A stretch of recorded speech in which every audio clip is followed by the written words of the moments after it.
Hello, everyone. All right, so oh my God, okay. I'm making this video today, and just even getting started to make it is clear that might be one of the hardest videos I've ever made. It's definitely hard right now, but we are called to obedience, right? And the Lord has been putting on my spirit, that we overcome by the word of our testimony. And I have not really shared much of my testimony with you guys. I've shared some parts, but I have not been transparent in my sharing of just, things that I've been through, things that I've experienced, and my testimony. And it's about that time that I share some things that I didn't realize how difficult this would be until I sat down here to do this. I mean, the Lord put it on my spirit because I've been praying for this breakthrough. And he said, testify. He told me to testify. So this is just going to be part one, because this part of the testimony is the part that I'm going to start here, because this is what the Lord put on my spirit, and I'm going to share more, and I have much more to share, but this part is really significant in my journey. This part of the story has greatly affected my life. It had a major impact on my life. And I'm living in the fallout of what I'm about to share with y'all. And today, or yesterday, God made some things clear to me about this portion of my life. And so I want to share. I know that there are people who have been through similar situations that I'm about to talk about, have gone through similar experiences, and are deeply impacted by it, as it's natural. It's only normal. And I know this is a very widespread problem, actually, in a lot of families. So, all right. Where do I begin? Okay. So, I wasn't raised by my parents. I was raised by my grandparents, my grandmother and my step-grandfather. My step-grandfather was my mother's stepfather. He was the stepfather to all my aunts and uncles. My grandmother had 7 children. She had 2 with him. She had twins with him. And then she had 5 in a previous marriage. It was like family folklore legend of how much physical abuse my uncles and aunts endured, with the exception of the twins. They were on a pedestal, so they didn't get treated the same, but it was quite well known by my entire family just how abusive things were for my mother, my uncles, and my aunt. But there were some things that weren't talked about. There were some things that were hidden. And in due time, they were revealed. So, where do I begin? Okay, so in 2012, my mother passed away. My mother spent her life, she was a drug addict. most of her life, her adult life. She, used crack cocaine, and she had a really hard life, for which my heart breaks. She passed when I was 27. She was passed in 2012. Yeah, so 13 years ago. And she died of meningitis. She had HIV, AIDS, which, complicated things. And yeah, she did not make it. She was 52 years old. My mother, I love my mother. She wasn't able to be around for me and my brothers like that. She was in and out. And I never like held that against her. Like, I never held that against her. Somehow I just knew something happened to her. I just knew that there was a reason she was the way she was. She used to make a lot of promises. She used to make a lot of promises to me and my brothers about what she was going to do and things like that. And she wouldn't do it, but when I was 9 years old, I realized that it wasn't because she didn't want to. It was just that she couldn't. Like, she really could not do the things that she said she was going to do. She just wasn't capable of it. Somehow I realized that when I was like 9. And I decided, I was not going to be mad at her about anything. That I was going to love her and forgive her, because I really was so afraid to lose her. She lived such a reckless life that I was acutely aware, and I would have nightmares that she would get killed or something. So it was like, I just was happy when I got to spend time with her. So I chose not to be upset about anything, but also chose to protect myself in a way. I put this like guard up around my heart, like she can't hurt me, which in the end she did, because she passed, and that really hurt. But okay, so she passed in 2012. I was living in Philadelphia. In 2014, I moved back to Maryland with my grandmother, because my brother was getting out of prison after some years, and I wanted to be there for him, and I knew he was going to stay with my grandmother who raised us, and I knew she would need some help with that. My brother's, he's a character. So about 2.5, 3 weeks after he gets out of prison, my grandma ends up having a stroke. Actually not even a stroke. She took some aspirin, some Bayer aspirin, low dose. She had a stroke weeks before, so she was taking the aspirin as a blood thinner, so she wouldn't have any blood clots. And she had an adverse reaction to the Bayer aspirin, and she had bleeding on her brain. So one morning she leaves the house. Next thing I know, I'm getting a phone call that she's in the hospital. And I never was able to speak to her again. She ended up in a coma, and from there, she passed. At that point, I'm staying in the house with my step-grandfather and my brother. And I was just really intent on being supportive to him, my step-grandfather. And because they had been married for 48 years or something like that. And they say, when one dies, the other one goes within the next 2 years. So it was all about trying to be there, supporting him. And yeah.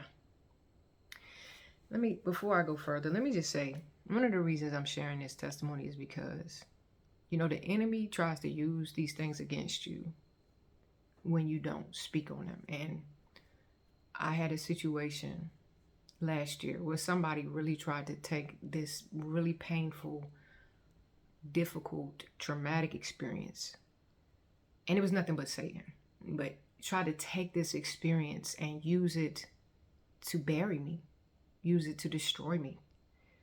And God made it very clear to me that the reason why the devil wanted to do that is because this story is actually, it's the exact opposite This story is actually has a lot of light in it, and it's going to help somebody. It's going to set people free.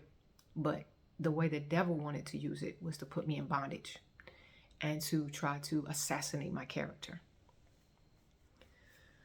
But God told me that's not so. And he told me to share this story. So I'm there with my step-grandfather, and him and I are actually building a relationship like we had never had, because growing up, he was just kind of there, you know. He wasn't really active like that, you know, like he was just there, you know, and he would kind of did whatever my grandma told him to do. He was a janitor and she was a registered nurse. So he was just kind of there, just a weak man. And really, you could just not notice him. Also, I was raised Jehovah's Witness. So we were in that faith, and went to the Kingdom Hall and all that stuff. And he was just like, you know, this Jehovah's Witness man just seemed like a harmless guy. Just seemed so harmless and really innocent. Like that was his whole, just quiet, you know what I'm saying? I mean, actually, you wouldn't even think, I mean, he gave us some beatings, you know, he gave me some whoopings or whatever, but you still wouldn't think that he was the kind of guy who would be really, really beating the crap out of kids like he was, you know, to my mother and to the kids when they were my uncles and aunts and everything. But that was him. Now, in his older years, he didn't have that same, you know, energy.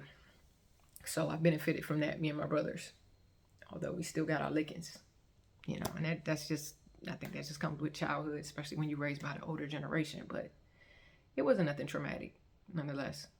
So him and I, when I left home, him and I actually started to have a better relationship because I played basketball. So him and I would talk about basketball. He would ask about how I did in my game, and he seemed to be the one who could understand and relate with this, you know, with my basketball experience.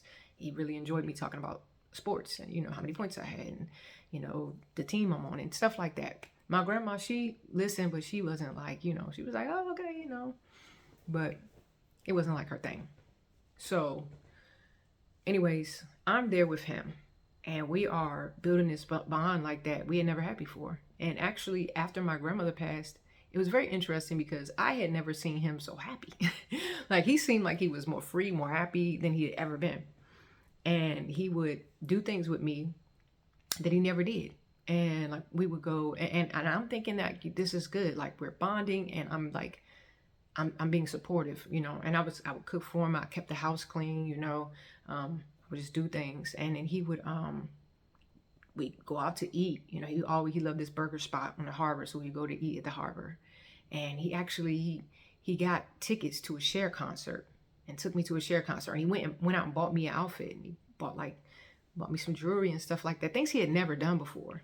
And so, you know, my father wasn't around like growing up. So I was like, okay, you know, but there was something like things that started to make me feel weird. Like every time I see him in the house, like he would grab me, hug me, and he would like kiss me or whatever. But it got to the point where like, it seemed like he was trying to kiss my mouth or whatever. And we were not affectionate, like I said, ever growing up. So it was just like, at a certain point I said, okay, you know what, give me one hug in the morning, one hug in the night. That's it. Like all this, every time you see me hugging me, stop that. You know what I'm saying? And I began to think that something was wrong with me. Like because I didn't have a father in my life, that I had something against men, or I didn't know what, you know, father's affection was supposed to feel like.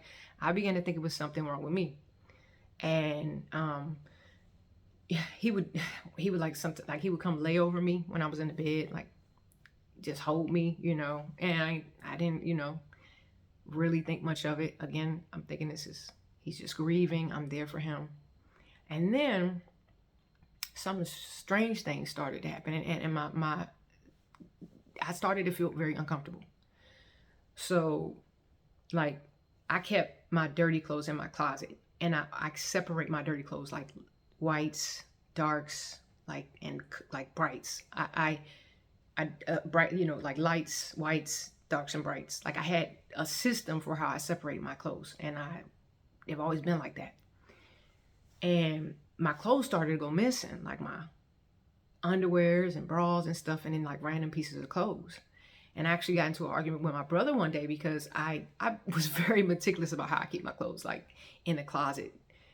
Almost OCD, really OCD. Like the way I folded them up and put them up, the way I would have them hanging in the closet would be by color. It would be like going from one color to the next. It was just very, very OCD, extra organized. So when something was out of place, I noticed it. And so I got into an argument with my brother because a pair of my pants went missing. And I'm like, where's my pants? And because at the time I wore boys' clothes or men's clothes or whatever. And I'm thinking, he was messing with me. He took my pants, because and we got into this argument or whatever because I knew I put them in there. And I remember my step-grandfather, I'm going to call him Max. Just for the purpose of this, I'm calling him Max.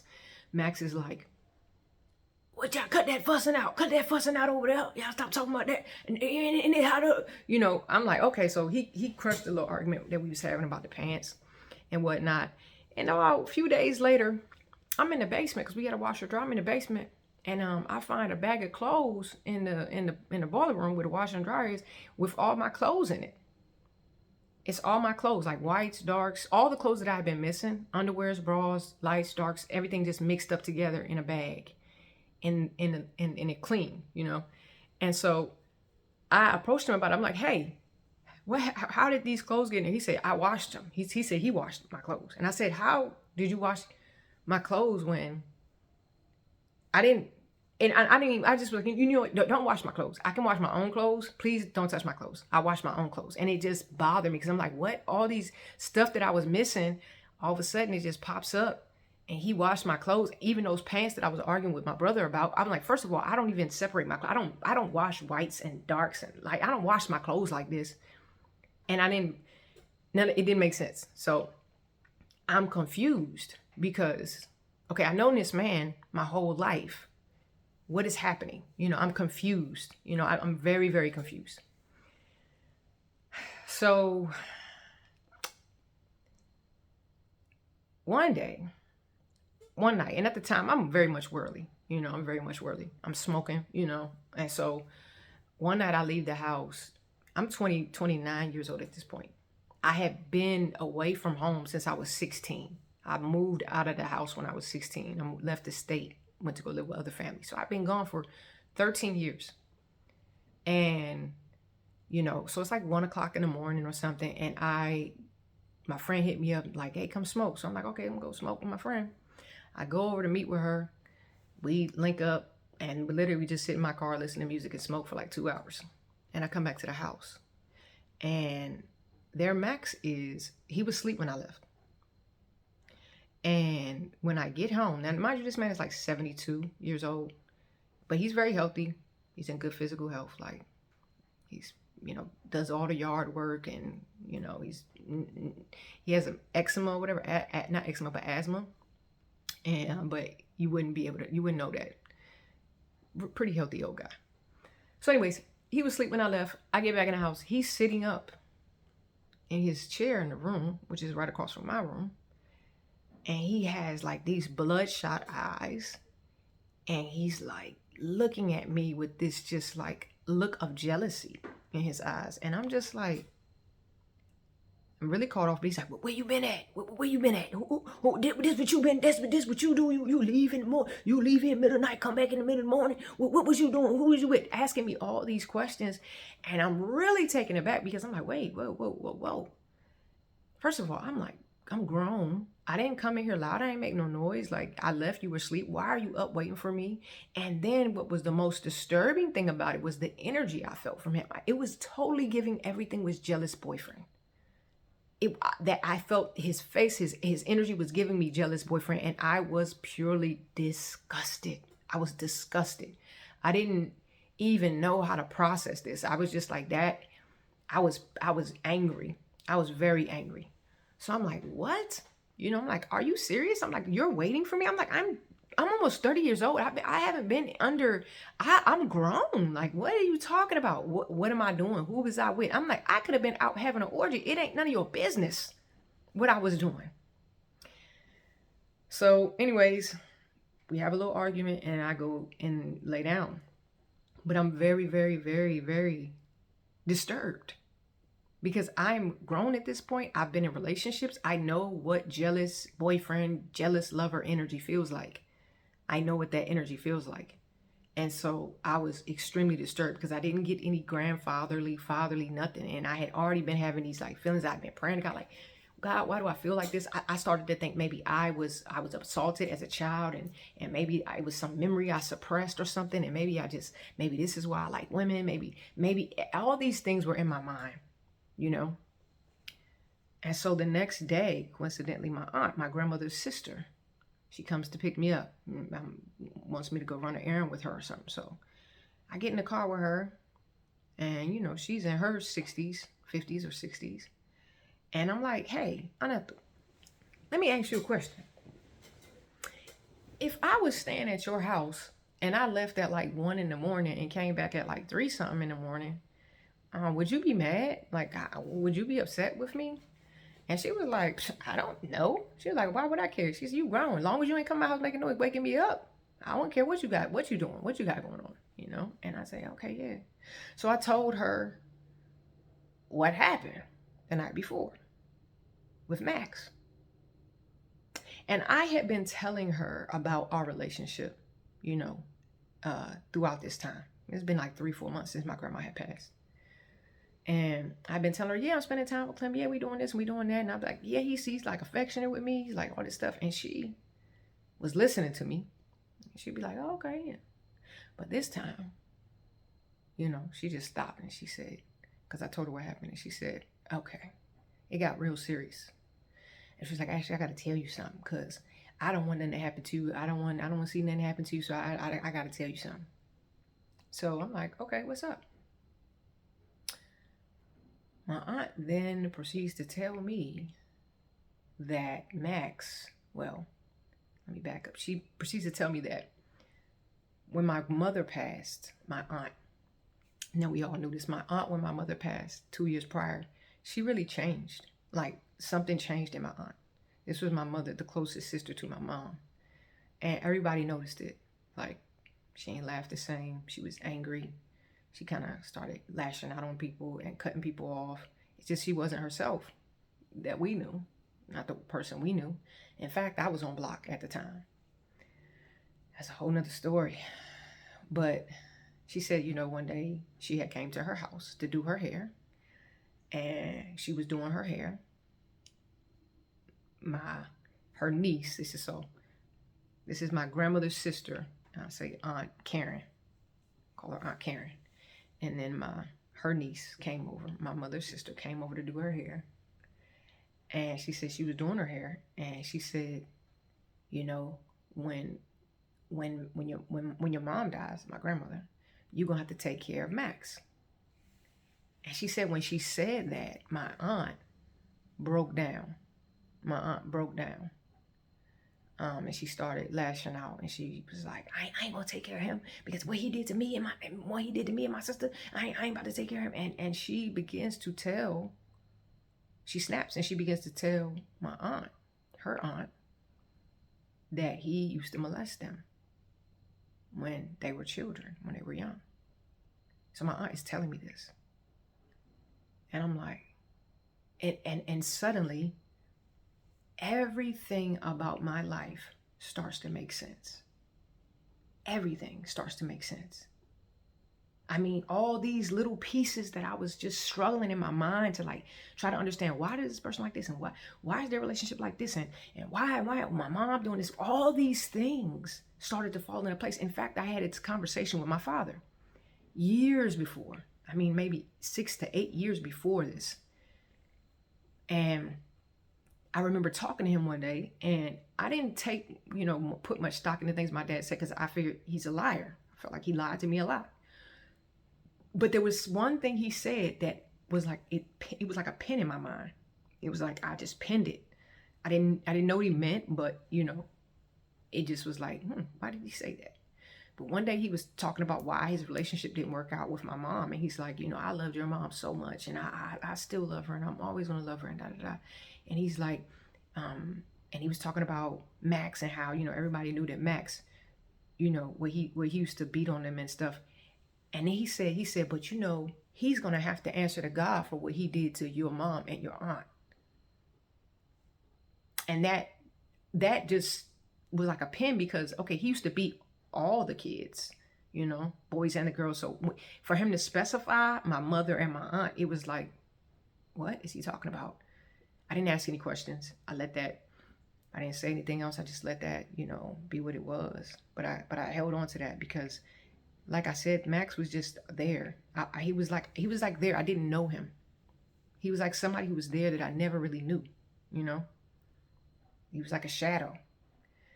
In fact, and this is how, you know, the Lord will give you signs and things. And like, I remember during that period of that, a few months after my grandma passed, when him and I were like forming this relationship that we had never had. And one day, him and I and my brother, we go to the harbor, and he's wearing a suit. It was right after he had left the Kingdom Hall or whatever, which is like church. And so he had on this suit, and we go out on the water, out on the dock. And I'm like, let me take a picture. And he sits on the dock, like on one of the pillars, right? The wooden pillars. And the water is behind him. His back is to the water, so I'm in front of him. And I take the picture of him. And I'll never forget this, because when I took the picture, it was so odd to me, because the sun was behind me facing him, right? So it should have been, his face should have been bright.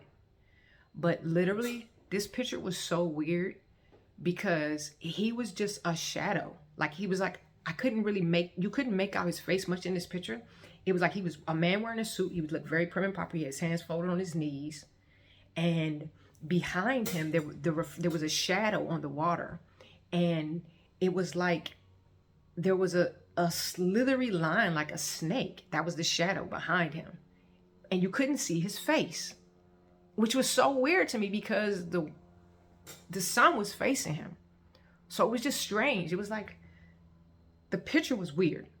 And it always just was like, but to me, it was like God was saying something to me at that time. It was like, you don't know this man.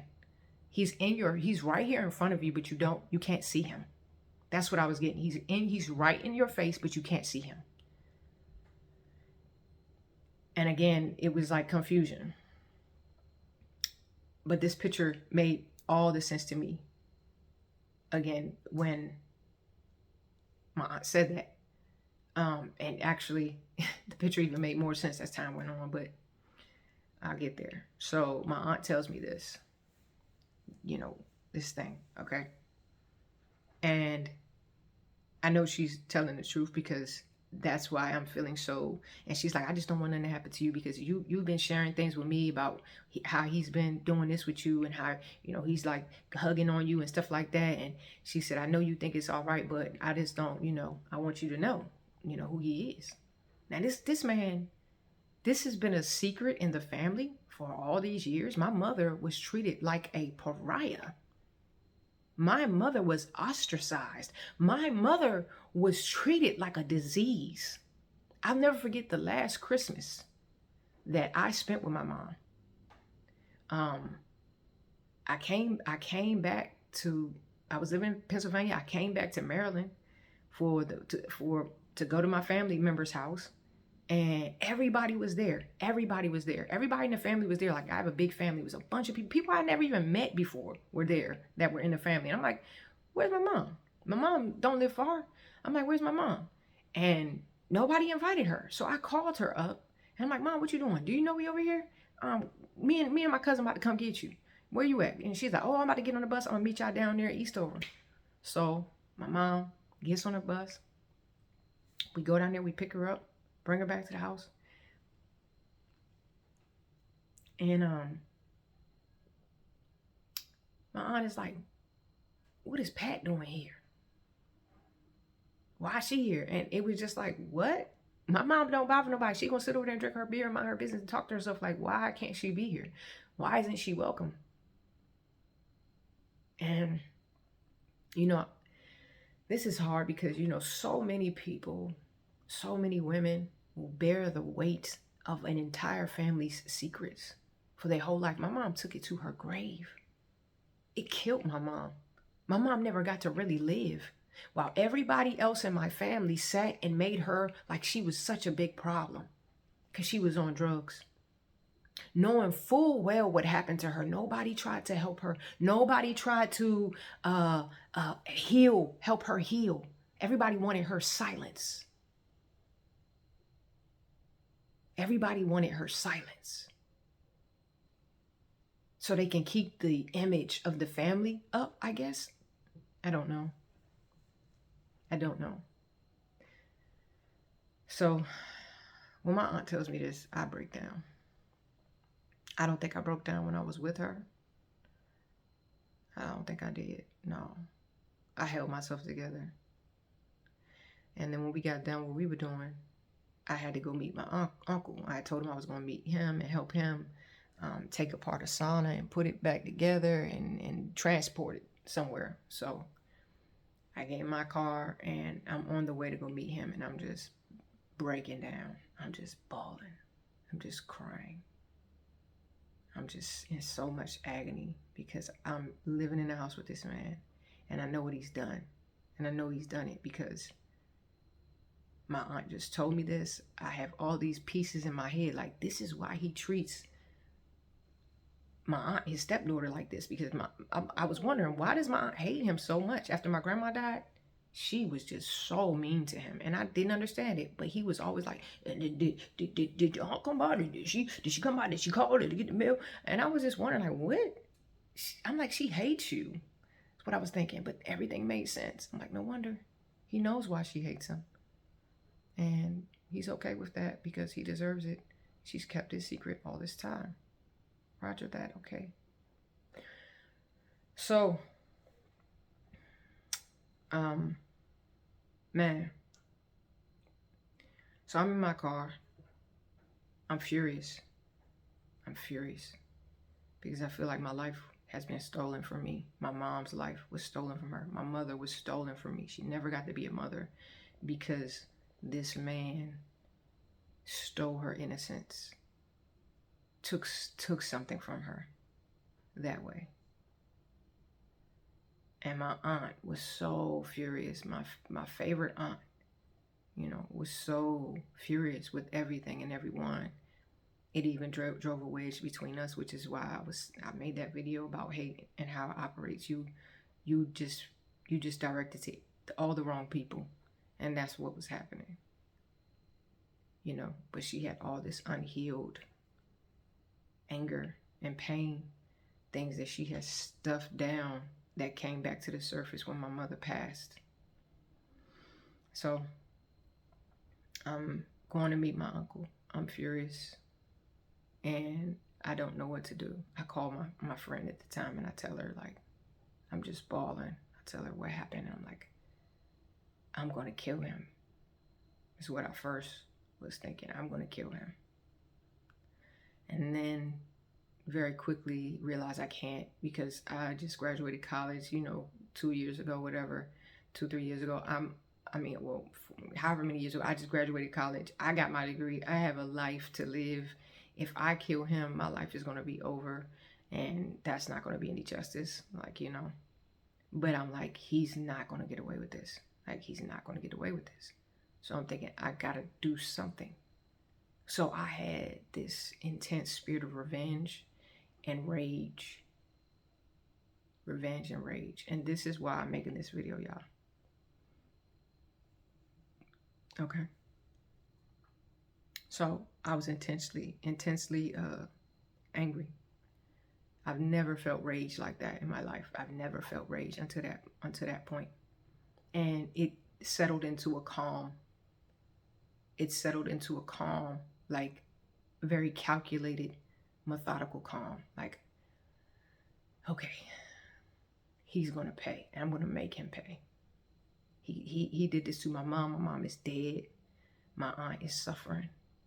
My brothers and I have suffered all these years without our mother, and all this turmoil in the family at the hands of this raggedy dirtbag, this pathetic weasel of a man, has caused all of this destruction in my family, to my life. And I'm just now finding out about it. Oh, I'm going to do something about it. You better know I'm going to do something about it right now. So that day, I came with a plan. I'm like, he used to beat us with this really thick brown belt, this really thick brown leather belt. He used to whoop us. And he used to beat them with all kinds of stuff, my uncles and aunts. I'm like, okay, I said, I can't kill him, but I'm sure gonna beat him up. Yeah, I'm gonna beat that down. Yeah, I made up my mind. So that day, I meet up with my uncle, and I'm at this point, like I said, my rage has settled into a calm. So when I meet my uncle, and I've decided in my mind that I'm going to get revenge on this man, I'm happy. You know, when I meet him, I'm all smiles because I'm like, I'm gonna beat the crap out of this man. I'm gonna whoop his. He gonna know that I know what he did, and he's gonna pay. Oh, believe me, he's gonna pay. So, let me tell y'all something about rage. It feels real good. Rage feels really good, and rage. I didn't know this. And God, this is why I'm sharing this, because God had to reveal something to me after all this time. Yeah, but so my uncle's like, you know, we're going to go over there. I need to make a stop. You want to get something to eat? I'm like, yeah, let's just stop. I said, can we stop somewhere like a Marshall's or a TJ Maxx, whatever, like a Ross, whatever. I just need to run in and get something. I'm thinking to myself, I'm about to go get this belt, because I'm about to get this belt and I'm going to whoop him with this belt. So I find a store to go into, and I get the thickest brown leather belt that I can find. The most beautiful, thick, chef's kiss.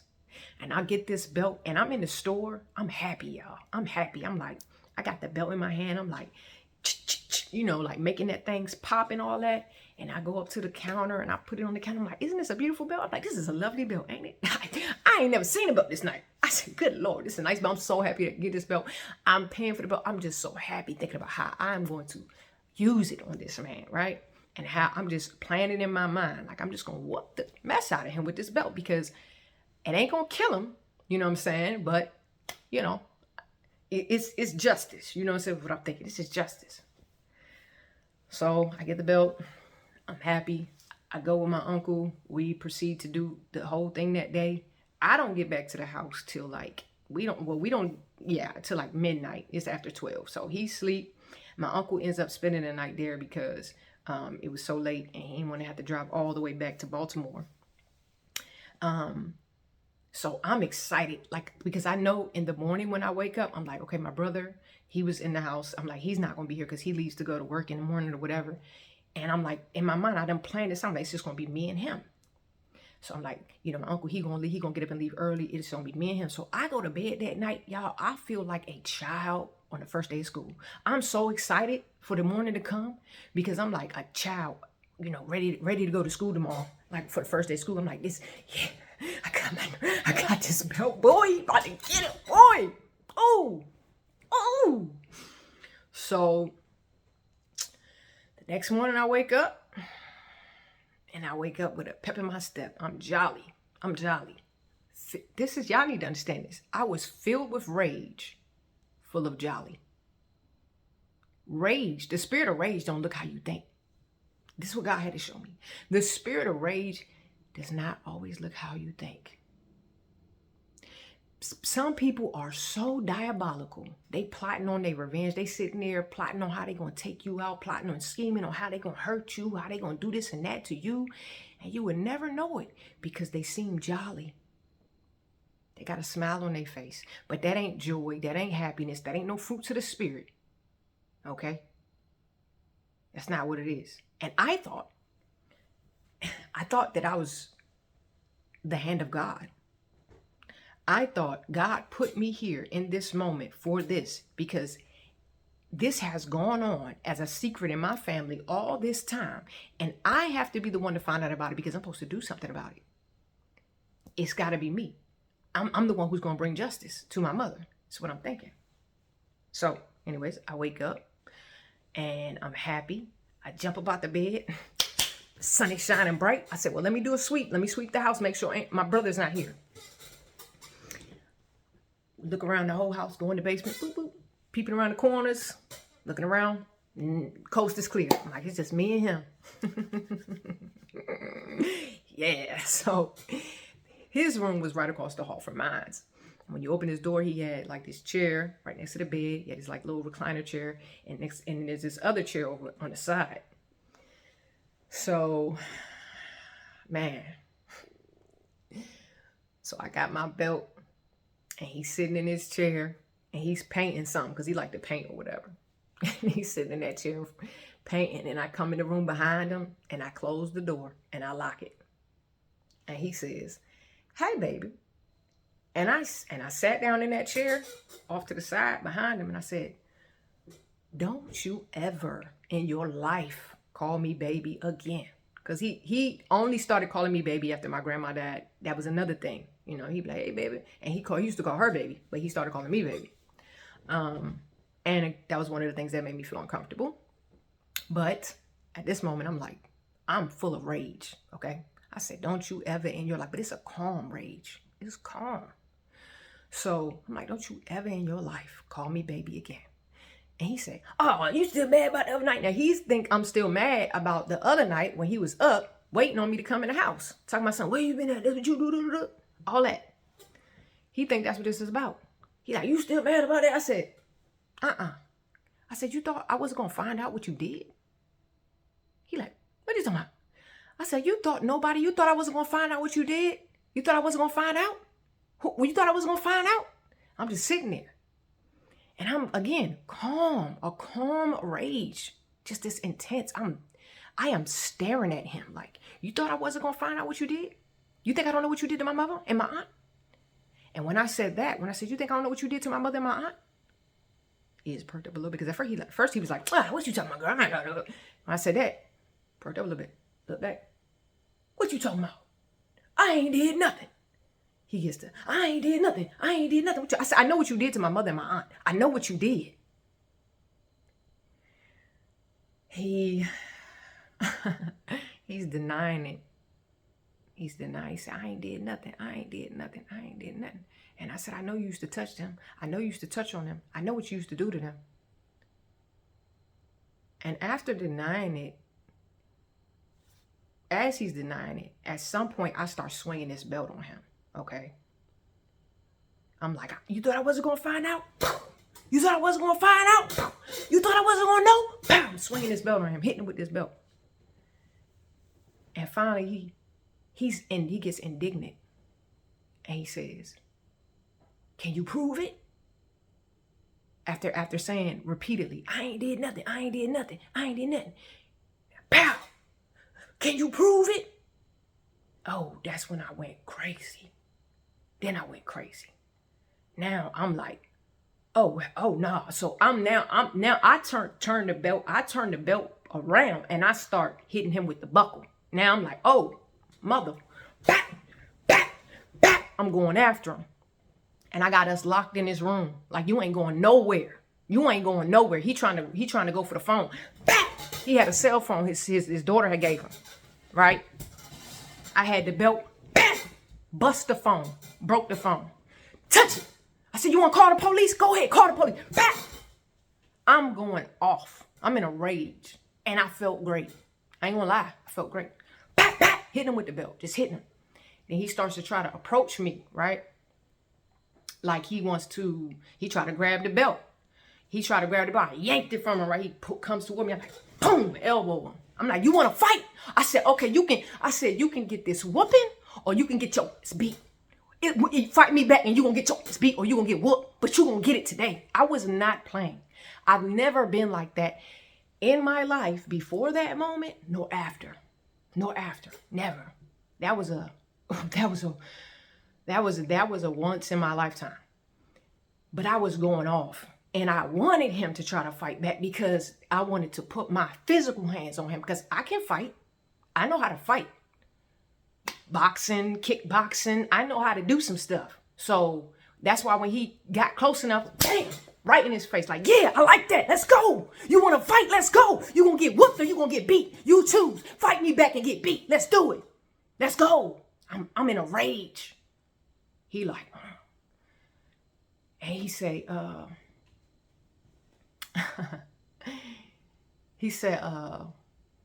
he said, I said, oh, you want me to prove it? You want me to prove it, huh? I said, somehow, I'm like, either he said it or I said it. But he was like, call your aunt. Now, this is my aunt that's still alive that he actually abused. It was either my idea or his idea. Now, like I said, my number was blocked, so I couldn't call her, you know, from my phone.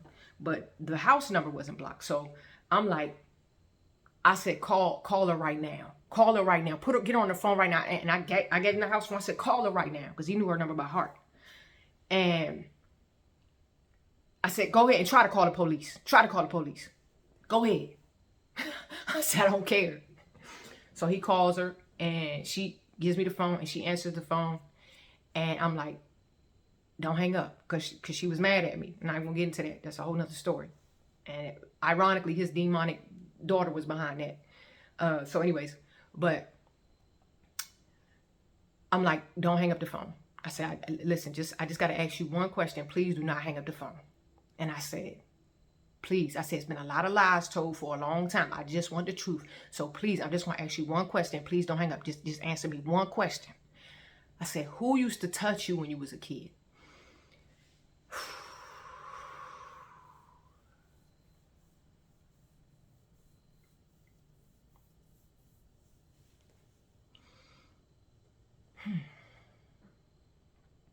I said, who used to touch you when you was a kid? And she said, Ashley, I can't talk about this right now. I'm going to have to call you back. Okay, I'm at a Bible study. I can't talk about this right now. I'm going to call you back.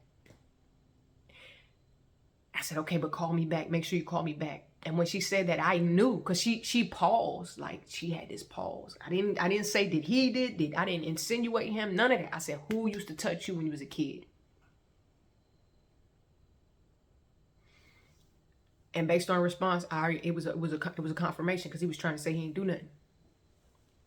So as soon as I hung up the phone, I get back to beating on him. I'm back on his head. I'm back whooping him. In the room. Just whooping him. I don't know how long we was in the room. May have been, I don't know. It may have been 5, 10, 15, 30 minutes, maybe. I don't know. I don't know how long it was. Me and him in that room.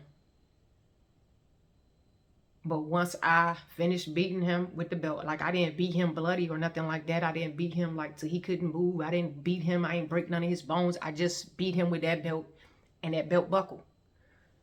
I don't know how long it was. But he was okay.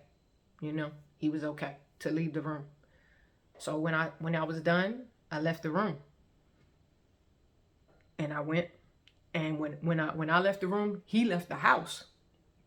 He got in his car and he left. I don't know where he went. I ain't care. I said, okay. I said, she gonna call me back. And when she called me back, she gonna tell me everything. And I'm gonna know everything. I'm gonna know everything. He leaves. While he's gone, I'm still in a rage. I'm in a rage. I'm going through the house. I go in his closet. I take all his clothes out of his closet. I put them in my car. I'm like, he don't need these. I'm taking these to the Goodwill. All his suits that he go to the church and act like he's such a good person. Act like he over here knocking on people's doors, talking about Jehovah's and Jesus this. I'm putting all that to an end. I'm taking all his clothes. He gonna have to go find some other clothes to wear if he gonna go pretend to be somebody he's not. So I put all his clothes in my trunk. His daughter had sent him some stuff, brand new stuff. I took that, but I took all his stuff, put it in my trunk. He had pictures from when he was in Vietnam. He had pictures from when he was young. He had pictures of his children. I burnt all of them. I took them in the backyard, burnt all of them. All his little paintings that he liked to paint, his guitar that he painted, all this stuff. I took it in the backyard, slashed it with a knife, took the guitar, bashed it up against the tree. I destroyed as much of his stuff as I possibly could. That's all I was trying to do. I just wanted to hurt him. I ain't had no plan but to hurt him, okay? I wanted him to pay, okay? So I was in that house destroying whatever I could that I could find that I thought would hurt him. So I'm going through his drawers, looking for more pictures, looking for more stuff to destroy. And in that, I opened up one of his drawers, and right on the top of the drawer is his bank statements and like his checkbook and all that. It's just right there open. Now this man is miserly. He's very, very cheap. He wouldn't give me no money. Like I said, he'd take me out to eat. You know what I mean? He bought me some stuff, which is why I say it was very unusual, jewelry and clothes and stuff, because he's very miserly. And so, like, he wouldn't give me any money, though. Like, I'm like, you know, hey, Max, I really need this, or Grandpa, I really need that for this. Well, I ain't got no money now. You know, I'm living off Social Security, off my retirement, whatever, pension, whatever he would say. I'm like, okay. But I open it, and sure enough, it's like he got like $100 grand in the bank. So I'm like, oh, well, reparations. You know what I'm saying? Like he got a choice to make. You know what I'm saying? He's going to pay. He's going to pay one way or another. Because actually, what I wanted, let me go back, because before I go into this rage while he's gone, my aunt calls back. That's the part that I need to make clear. Okay, so he leaves. A few minutes after he's gone, my aunt calls me back. And when she calls me back and she tells me everything, okay? And hear my aunt going on 60 years old, talking on the phone to me, breaking down, telling me the things that happened to her as a child, her and my mother, hearing her blame herself for what this wicked, twisted, sick man did to both of them. Hearing her blame herself for not being able to protect my mother when she was a child too. My aunt was so bent up about this. She tells me when it happened, how it happened, where they was at, like the years over which this thing took place, okay? And she's just, and she's just so broken. And I'm like, you know what? I said, you know what, Auntie, don't even worry about it. He gonna pay. Okay, he gonna pay. Don't even worry about it. I'm gonna make sure he pay. This is what I tell her. But in my mind, what I was initially thinking, because there's no statute of limitations on child molestation in the state in which this happened, okay? Which was Jersey. So I'm like, you know, don't worry, he gonna pay. So she get off the phone, we get off the phone, and then that's when I went into my rage. That's when I went in full blown, like, okay, tearing up everything. I'm trying to figure out how much stuff I can destroy. I'm like, destroying everything I can. Now I'm going through the drawers, looking for more stuff to destroy. How can I hurt him? How can I make him pay? I'm just fully in the spirit of rage and revenge. And I'm gonna tell y'all, it felt great. Afterwards, it felt great. It felt great. I felt justified. And everything that I was doing, I felt totally fine with it. Okay. So open the drawer, boom, that's right there. I'm on the phone with one of my brothers, and he's getting privy to this. I'm narrating the whole thing. I'm like, mother. So he like, dang, sis, what's going on? And he's hearing all the stuff as it's happening, as I'm tearing this house up, or tearing the stuff up in the house, you know, just to get back at him. So he's on the phone with me when I find the bank statements and the checkbook. And I'm like, okay. So I called my aunt and I said, Aunt Vanessa, I said, listen, tell me something. Let's go. I said, there's no statute of limitations on this. He can go to jail. He can spend his last days in jail, which is where he should be. You don't I said, Monday, well, come next week, I'll pick you up. I will drive us to New Jersey. We can go there. We can file the case. You have been seeing a therapist for this. You have your doctor's records. You know what I'm saying? Like, you have your personal testimony. Like, you know, he's going to pay for this. And my aunt is broken. Okay. She's like, no. She is broken. And she's crying. She's like, no, I can't do that. I can't do it. Because she knew that our family would destroy her for that. And she was absolutely right.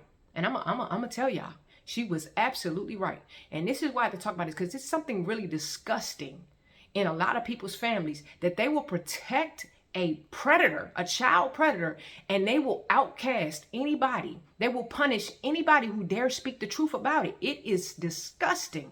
I don't know what it is, but it is truly sick. Okay? So my aunt was acutely aware that if she was to do this, that her whole family would turn, nobody would have her back, nobody would support her, and she would be all alone. And I'm like, no, I got you. I'm gonna be here with you.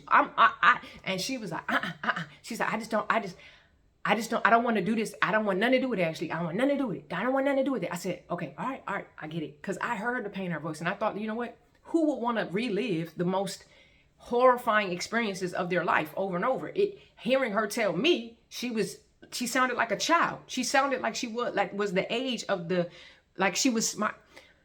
my grandma always used to say that she would say, you know, that my aunt had the mind of a 12-year-old. She would say that. Well, did you know that's when she started being molested? She was 12 years old when she started being molested. So like I said, all these things were just making sense.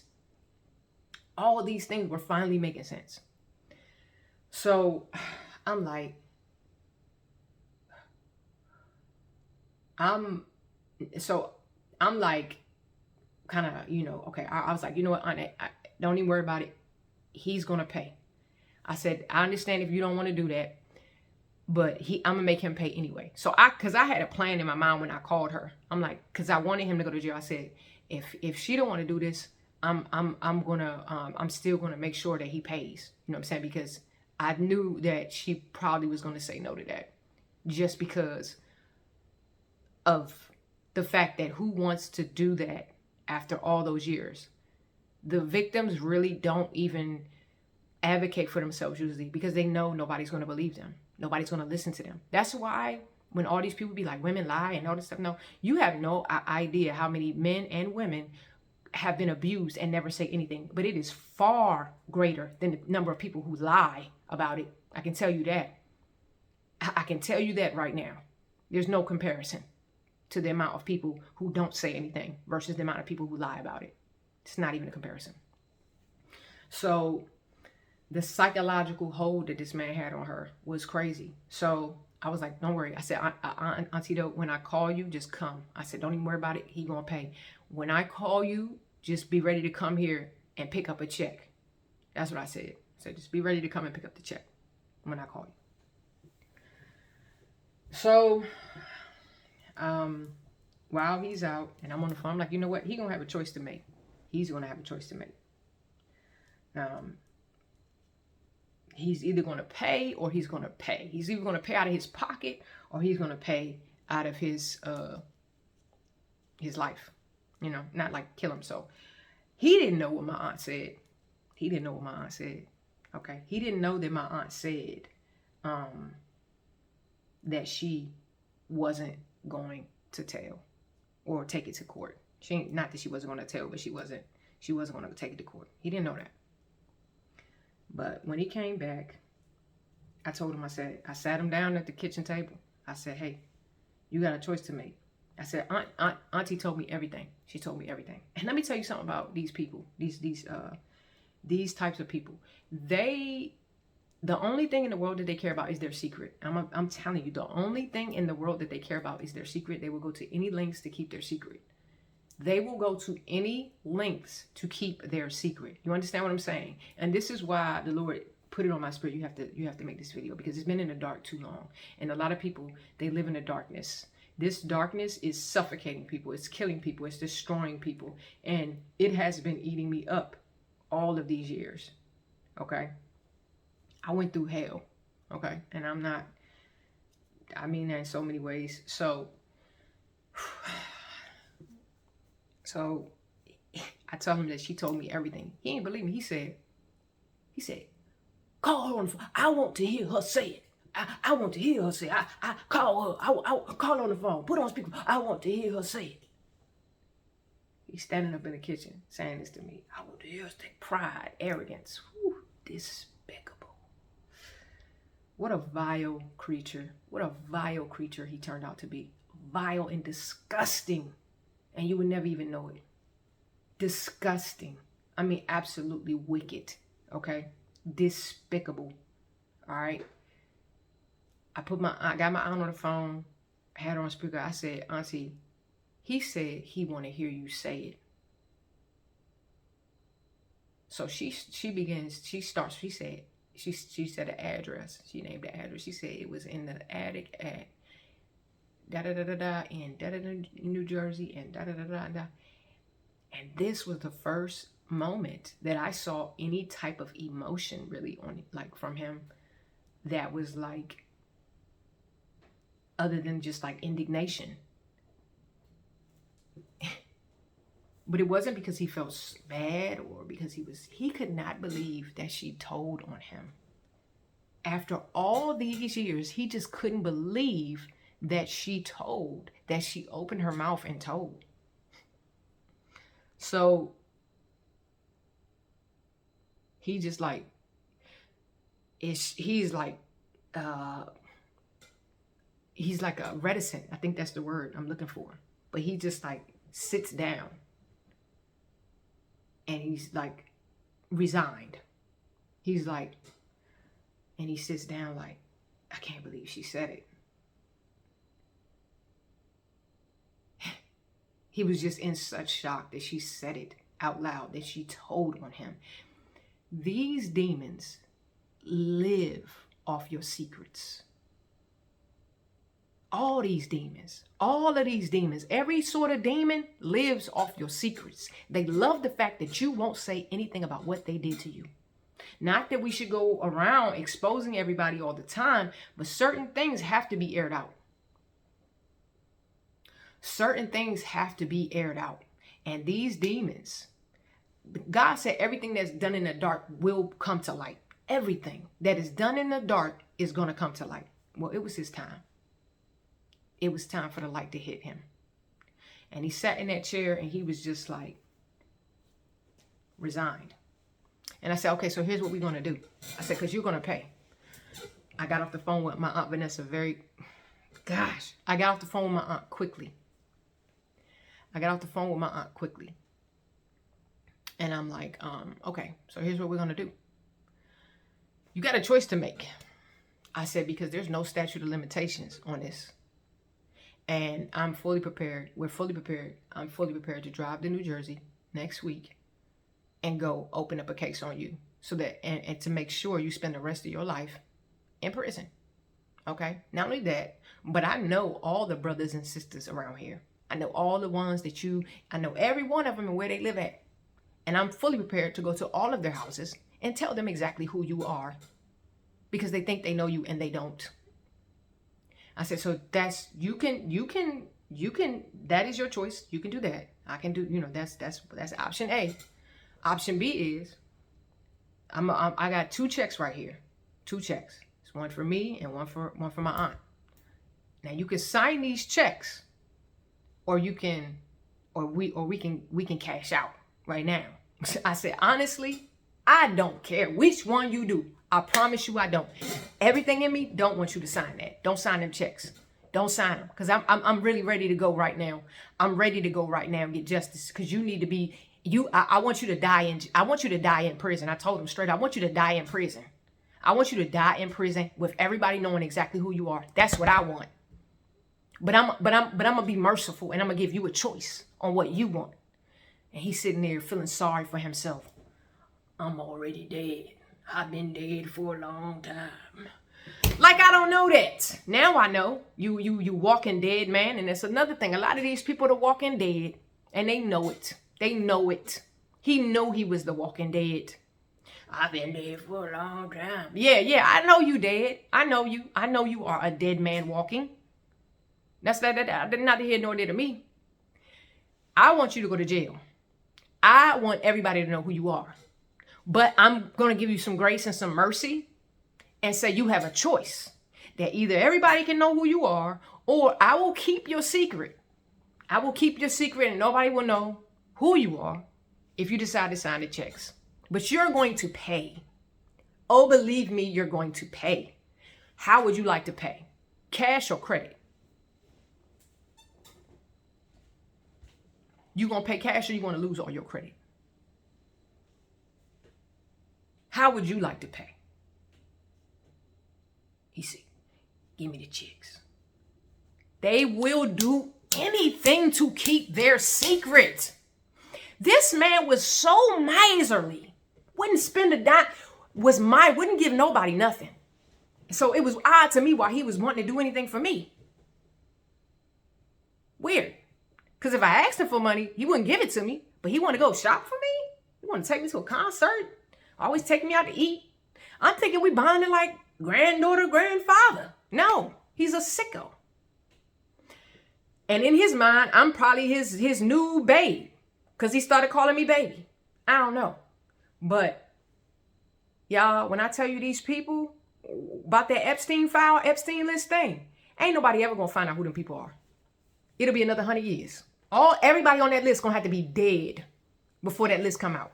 I'm telling you, because those people will burn down. You don't understand how sick these people are. They will burn down the world. They will start a nuclear war before they let anybody find out how disgusting and irreprehensible they are.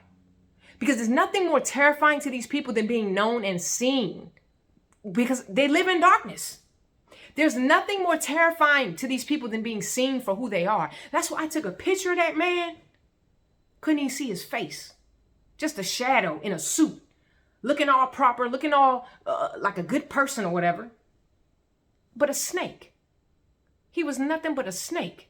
And the shadow on the water wasn't a shadow of a man. It was literally like a snake. It was crazy. I mean, absolutely crazy. So, yeah, man, this is just nuts, man. So, of course, he writes and signs the checks. And then he says, and this was his brilliant idea, he says, let me write a letter saying I'm giving you that money. I said, that sounds like a good idea to me. Okay.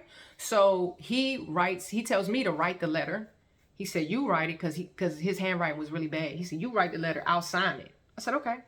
So he said, just say that I'm giving it to you as an inheritance for everything you've done for me and everything she's done for me and everything she did for you, for her mom, because she was the most loyal one to her mother, my grandmother, in her life. And so he wanted me to write that down. I said, okay, cool. So I wrote that letter and he signed it. That's what he told me to do. So I did it. And actually, it was really like, that was God's grace, because for whatever reason that he decided to tell me to write that letter, like, it was very important. It ended up being very important. So, anyways, okay. So he writes the checks. I'm like, all right, well, he takes us to the bank, because it's a pretty large check. So you need to like go in the bank and like, you gotta have all these clearances and all this stuff. So he goes into the manager's office and sits down with me and my aunt, and he's like, I'm giving him this money because they wanted to know, like, why are you? He's like, oh, I want to give him this money, like, and they were like, they checked it out. They're like, okay, we sat there. So, like a couple days go by, the money's supposed to be moving or whatever, and for some reason, like, the checks wasn't clearing. So I came back to him a few days. I'm like, hey, what's going on? Did you do anything or whatever? He's like, no, I ain't did nothing. So he's like, I take y'all to the bank right now. We can go up there right now and make sure we can go there. He's like, let's go there. So again, we go to the bank again. He's like, let's go. Tell her to come over here and we can go over there to the bank together. I ain't did nothing. I ain't. He was scared. He didn't want nobody to know what he did. He was scared of his secret being exposed. So he takes us back to the bank, my bank, and then his bank. And he's like, my bank is like, their bank is not releasing the funds or whatever. And he's like, we got to go back to his bank. So he goes back to his bank. And again, he's like, are you sure you want to release these funds? He's like, yeah, I want to release the funds. It's not a problem. I'm telling you, I'm releasing these funds. Okay, so cool. The funds get released in the next like couple business days.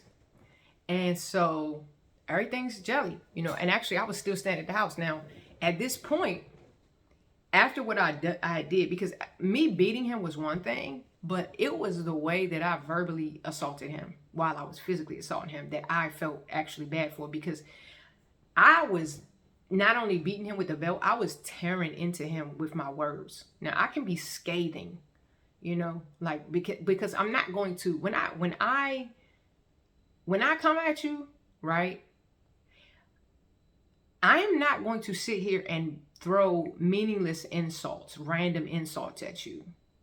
I'm going to attack you in a very concise way that is based on all facts and truth. So everything that I know about you that I know to be true, that would tear you down, yeah, I'm going to say that. Like, I'm going to come for your life, your livelihood, your whole character, your whole integrity, your whole worth, your whole sense of value and worth as a human being based on, your input in this world. Yeah, I'm coming for all that. I'm laying you bare. Like, I'm reading you. I read him to filth in the most disrespectful way. I was raised to respect my elders. So I actually felt bad about how violent I was with my mouth to him, because I read him to filth. I read him to filth. As a 72-year-old man, nothing accomplished in his life, cleaning toilets, sweeping floors, just living it like a crab on the bottom of the ocean. Like, I read him to filth the entire time that I beat him, okay, with a belt, okay, and I felt bad about it, and I did repent about that. I was like, God forgive me, but I felt at the same time like I was merciful. After everything, I was like, I ain't gonna say nothing, you ain't gonna say nothing, she ain't gonna say nothing, we ain't gonna say nothing. Your secret's safe with us, but you paid. You paid, and your secret is safe, and it was back to life as normal. Now, I was still living in the house, but I was never really there. And I told him, I said, hey, if you want me to leave, I'll leave. I'll move out, I don't have a problem going, but I kind of like still want to be here, because it was just really more sentimental, a value and attachment to the house, because it's the house I grew up in, and my grandma, I was attached to my grandma in that house, and just all the memories. So like, it was like, oh, and I still loved him. I still loved him. That was the other part about it that was confusing for me, because I'm like, dang, I've been around this man my whole life. I've known him my whole life. I've always loved him. I didn't really know him like that. And I've always loved him. So it's like, knowing what he did didn't make me not love him. It made me extremely angry. It made me want justice. It made me want revenge, but it didn't make me stop loving him. And so, after that, like, we kind of was cool. And I actually came to him and I apologized. I said, I'm sorry that I had to do that to you, but I had to do that to you. I'm sorry, but it is what it is. I had to do it. Like, I couldn't let it slide, and I'm sorry for the things I said and what I did, but it had to be done. And I hope you understand that, but it's no love lost. And I told him that. I said, and we square. So I proceeds to go on living my life for the next like 3 months. I'm doing my thing. Barely at the house, because I was dating this woman at the time, and I'm always at her house, and I would come back and forth, and him and I were cool. Like, at one point I needed some tires. He took me somewhere, like he said he knew somewhere that I can get tires, so he rode with me to get tires somewhere. We would see each other. I would still say, hey, love you, when I would pass through. It wasn't like this tension between, matter of fact, funny story. So that same weekend, probably 2 days later after I beat him, my aunt, my grandmother's sister, she had a little cookout at her house. She invited us over, and it was just like a really, really, really small group. It was just me, her son, and his wife, and Max. And Max that day, he decided he wasn't going to eat or drink or eat anything or have anything to eat. He was going to have a beer. Now, he hadn't had a beer in I don't know how many years, how long it been since that man had a beer. But that day, he decided to have a beer on an empty stomach at 70 years old. So I'm outside on the grill cooking, because I love to grill, and I'm really good at it, because that's what one of the jobs I had. I was cooking. So I'm out there cooking on the grill. I'm like watching over that meat, just tending to it so faithfully. And he's sitting up under the tree about 15 feet away from me, if that. And he passes out. He just passes out underneath the tree. And everybody starts freaking out. Like, they start freaking out. Y'all, this is funny. Like, mine is only my aunt, her son, and his wife there, and me. And so it's like, it's 5 of us. But they like, oh my God, call 911, call 911. Y'all, I ain't gonna hold you. I'm sitting there, I'm still on the grill. I'm sitting there, I ain't left the grill. I'm grilling, okay? I'm grilling. I'm like, I ain't finna burn this meat. But I also noticed, like, I'm thinking to myself, like, they're doing too much. Like, he's okay. This is, I just, one thing I know is in a situation like that, you cannot be highly reactive. If somebody is like that, you know what I'm saying? Like, you have to be calm, okay? If somebody passes out, unconscious, whatever, and maybe if it was my child, I probably wouldn't be able to be calm and unreactive, but, you know, for the moment, like, that's what I was able to do. But my cousin, her son, he's like shaking Max. He's like, you know, he's like, he ain't breathing. So they're panicking. I'm on the grill, and finally I'm like, all right, let me go over here. Let me straighten this situation out, man. He's all right. So I go over, I kneel down, beside him. I put my hand on his chest, and I say, Max, breathe, Max. Just take a deep breath. Breathe. And he goes, what? He just pops up. Now, about this time, a few minutes later, the ambulance gets there. All right, and by this time, he's like come to. He's like, they do some blood, whatever they do, some take his vitals and stuff. He's good. They're like, he's dehydrated. I'm like, yeah, of course. So they asked him if he wants to go to the hospital. He's like, he refuses. He said he's fine. And I end up driving us back home that day. This ends up being critical, okay? This ends up being very important, okay? This ends up being extremely important. Yeah, this is a story. So, yeah. Anyways, 3 months go by. And out of the blue, I start getting text messages from my brother, one of my brothers, and one of my uncles. And these text messages are threatening me. They're saying, return the money you stole, or else the FBI is this and that. I'm being called a drug addict, a crackhead. I've never even touched crack my whole life. It was just like really weird messages I was getting. You know, I'm gonna beat you, da da da da da. Your life is gonna be ruined. Your degree isn't gonna mean anything. Like, we know what you did. You're a thief, and you've been running scams your whole life, and this is what it was just like all this wild stuff. Now, this was my uncle. I never even so much as had an argument with this uncle, a disagreement with this uncle my entire life. So it was just so bizarre for him to be the one pressing me out like this on my phone. And it was just so weird because we didn't have that relationship at all. We never had a problem. So I couldn't believe how he was coming at me. Matter of fact, 2 weeks before this same uncle called my phone, talked to me for like an hour and a half, crying, talking about how much he missed my mom. And then he even on the phone call had dropped the hint, like, you know, talking about one time he seen Max stick his hand down my aunt's shirt while they was out working one night at some restaurant, because they used to clean like the way they used to, I'm talking about the way they used to do my uncles and aunts was like crazy. I'm telling you, they had a crazy childhood. Like, talking about they would get up at 2 o'clock in the morning and go to work from like 2 o'clock to 6 or 7, and then go to school and then come home, like, and get beat all the time, like crazy type stuff. Like, but he's like, yeah, one night I seen Clem, I seen Max put his hands down, put his hand down down my sister's shirt. And I'm like, what? And he's saying this to me. I'm listening. I'm like, I feel like he's trying to fish for something. It was just very suspicious to me because this uncle really ain't called me like that.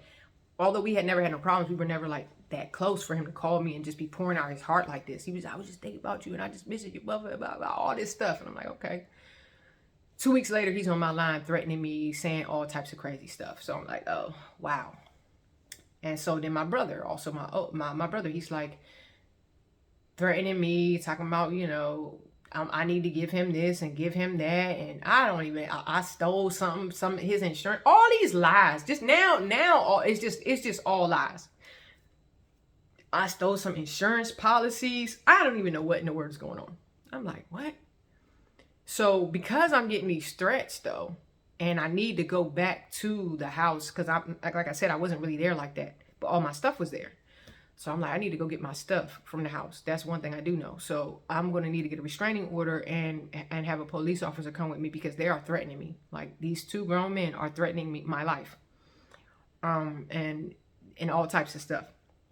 So I go to the courthouse the next day and I file for a restraining order against my brother and my uncle. And I'm gonna show you how God worked. Man, this is incredible. So I go and this was just such an intense part of my life, a period in my life, man, where I just shut down emotionally. I was in pure survival mode. So I go get the restraining order paperwork, and you know, they tell you when you get a restraining order, if you see these people on the paperwork, call the number, and then the police, the sheriff will come out and serve this person. So I'm like, well, I need to go to my house. I need to go to the house and get my things. I'm like, I don't even want to stay there. I just need to go get my things, and I need to escort because I'm being threatened, and I'm fearful about, you know, what they might do to me. So I'm pulling up to the house, and it's a cul-de-sac. And as I come down the street, I see my uncle's truck in front of the house. So I stay back down the street. I call the sheriff, call the number, and the sheriff's like, okay, somebody will come out and serve the paper. So cool. Y'all, a few minutes go by, the sheriff pulls up. So we pull up in front of the house. I pull up in front of the house with the sheriff. Sheriff gets out of the car. This is nothing but God, y'all. Listen to this. He gets out the car. I get out the car. And he's like, how you doing? And I'm looking at him, I'm like, he's like, you remember me? And I'm like, Mr. Clark?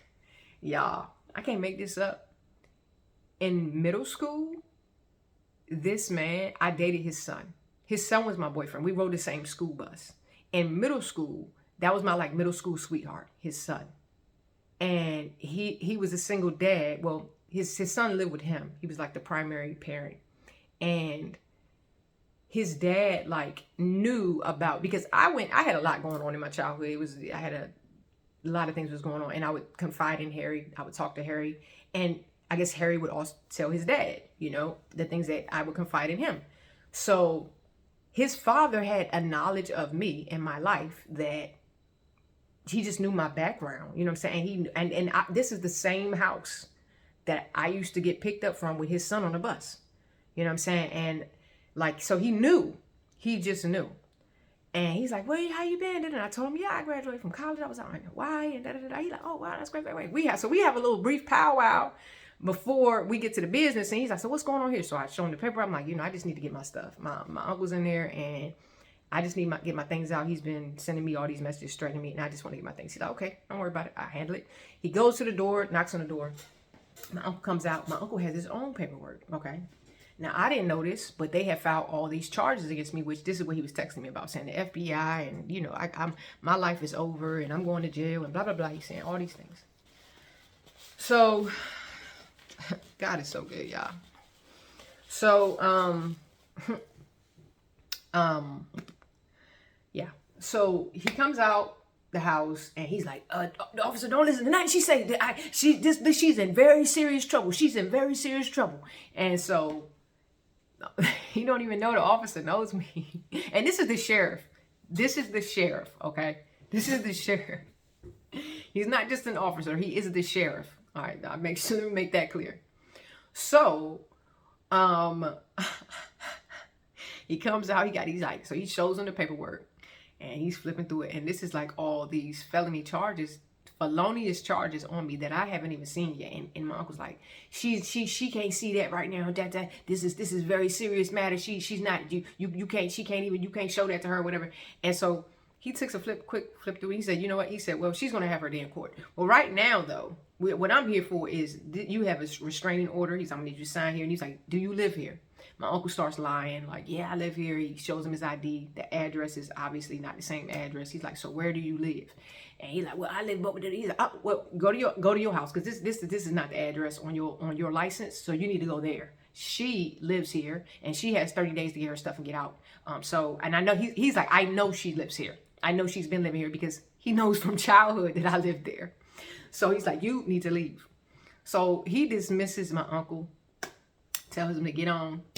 And he's just like, it was just like God sent me an angel. I'm trying to tell y'all. So I go in there, I get my things, I pack all my stuff up, and I leave. And probably, I don't know, after this, you know, time is like everything is just happening so fast at this point. Next thing I know, I'm getting served with the restraining order. Max has put a restraining order on me saying he's fearful for his life all of a sudden. Yeah, and then I get these felonious papers, you know, served to me as well. Like I got 5 felony charges. Matter of fact, when I go to court for the restraining order hearing, this is when, you know, the judge is like, because she's giving these papers, and she said, young lady, do you realize you're facing 50 years in prison right now?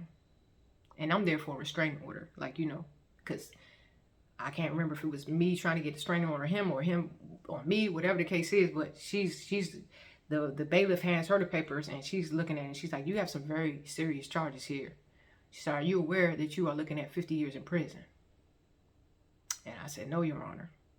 And she said, well, these are very serious charges. And for that matter, for that reason, I'm going to have to approve or whatever. She grant the restraining order. She granted the restraining order against me that he had put in place, that he wanted. And my restraining order against my uncle and my brother, those were granted as well, based on the text messages that they were sending me.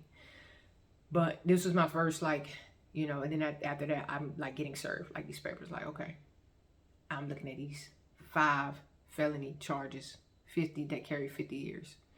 And this one, I'll never forget, when I was in the courtroom that day and Max walks into the courtroom, okay, when he walked into the courtroom, he came down the aisle and he had that same suit on.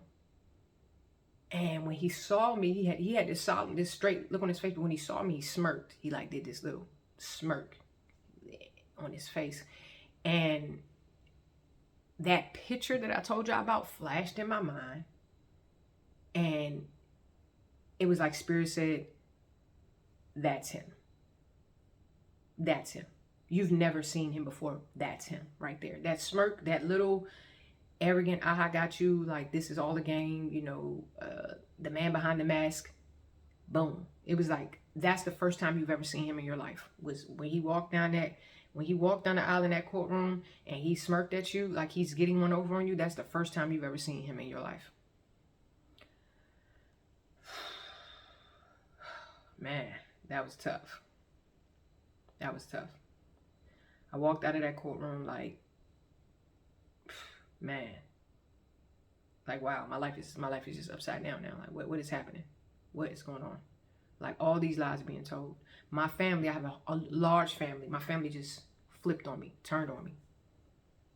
Everybody turned on me. My brothers, everybody turned on me. And the crazy thing was, nobody asked my story, wanted to know my story. Everybody, the story that was told about me was like I had stolen some mail. The story that they were selling was that I had stolen the mail. I was stealing his mail, trying to find out how much money he had so that I could and then one day I just basically bum rushed him and told him, you know, you're gonna give me your money, and I locked him in a room and I beat him up until he gave me his money. Like, that was the story. And then they said my aunt was a part of this, and like her and I were like co-conspirators to steal his money. And it was just like the most far-fetched, bizarre story that if anybody knew anything about me, they would know I would never do anything like that. I'm not capable. I am literally incapable of doing something like that. Like, that was just so crazy to me. Like, I had never stolen anything from anybody. Like, nobody in my family could say, yeah, she took $2 from me, $5 from me. Yeah, she used to steal my money. They couldn't say it. So for them to be like, I was doing all this and doing all that, I wasn't even around. It was just crazy. It was like, dang, they really don't know me. They have no idea who I am. They think I'm a thief. Like, they think I would do that. Whatever is being said that I did, they think that I would actually do that I'm actually capable of this. So I had this huge family, and to this day, I live in the fallout of this situation. I don't have relationships with my family because of this situation. And it's crazy because when it came down to it, even the aunt that told me what that man did took his side. She talked to me for a little while longer. She played defense, and I feel like, you know, she played both sides, but eventually she cut me off too. So it was like, okay. And I ain't gonna lie. I kind of also cut everybody off. Because I was just disgusted. Like, y'all let my mother go through this. Nobody stood up for her. Nobody cared enough to have her back. And to this day, y'all still over there buddy with this man, knowing who he is. Like, I was good either way. I'm like, I'm good on y'all. I'm good on all y'all. Because y'all a bunch of vipers. Y'all have no idea who I am. And when I asked my aunt, because everything was like, you know, it was looking like it was just a lot of pressure on me. It was a lot on me. And I'm like, you know, I went to that aunt and I'm like, hey, if this goes to trial, if I have to go to court, would you testify would you testify on my behalf? Like, would you vouch for me? And she was like, no, Ashley, I don't want to get involved with that. I ain't going to be a part of that. And I'm like, oh, really? Okay. My life is on the line. And you talking about you don't want no parts of it? Bet. But you want me to come to your house and cook and clean for you though, right? You want to invite your little friends over here and tell them how wonderful I am and how you love how I cook.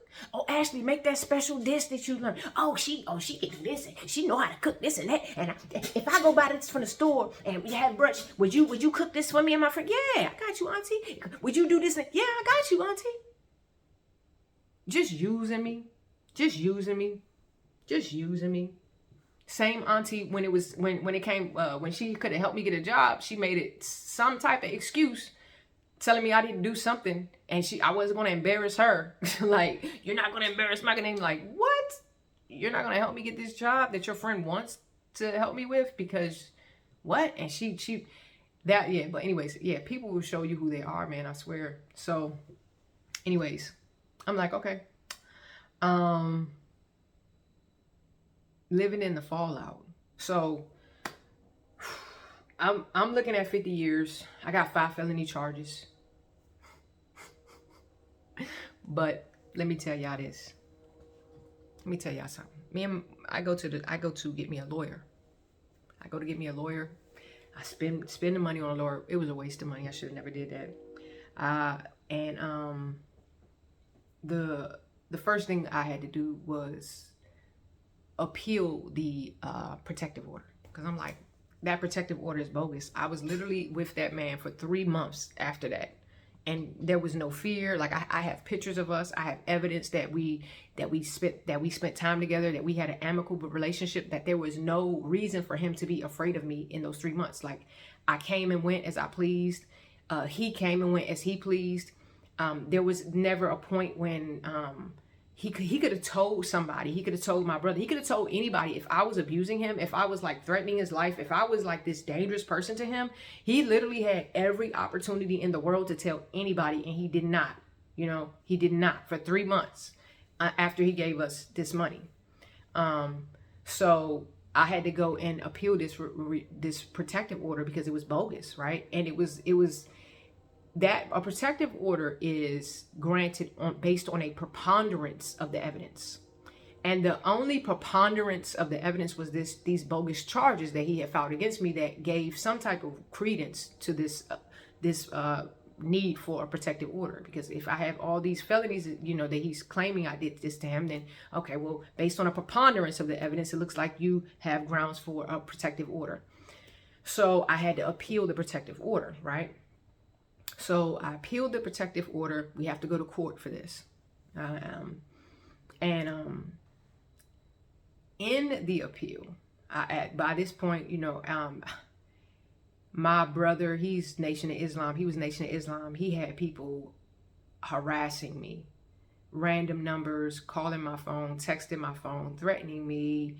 All these Nation of Islam people calling me the white devil and all this stuff, like, you know, you going to hell and you're going to burn, and all this stuff, like, we going to get you, we know this, and we going to do that, and all this stuff just on my phone. At the time now, I am really genuinely, like, I really don't have, I'm emotionally shut down.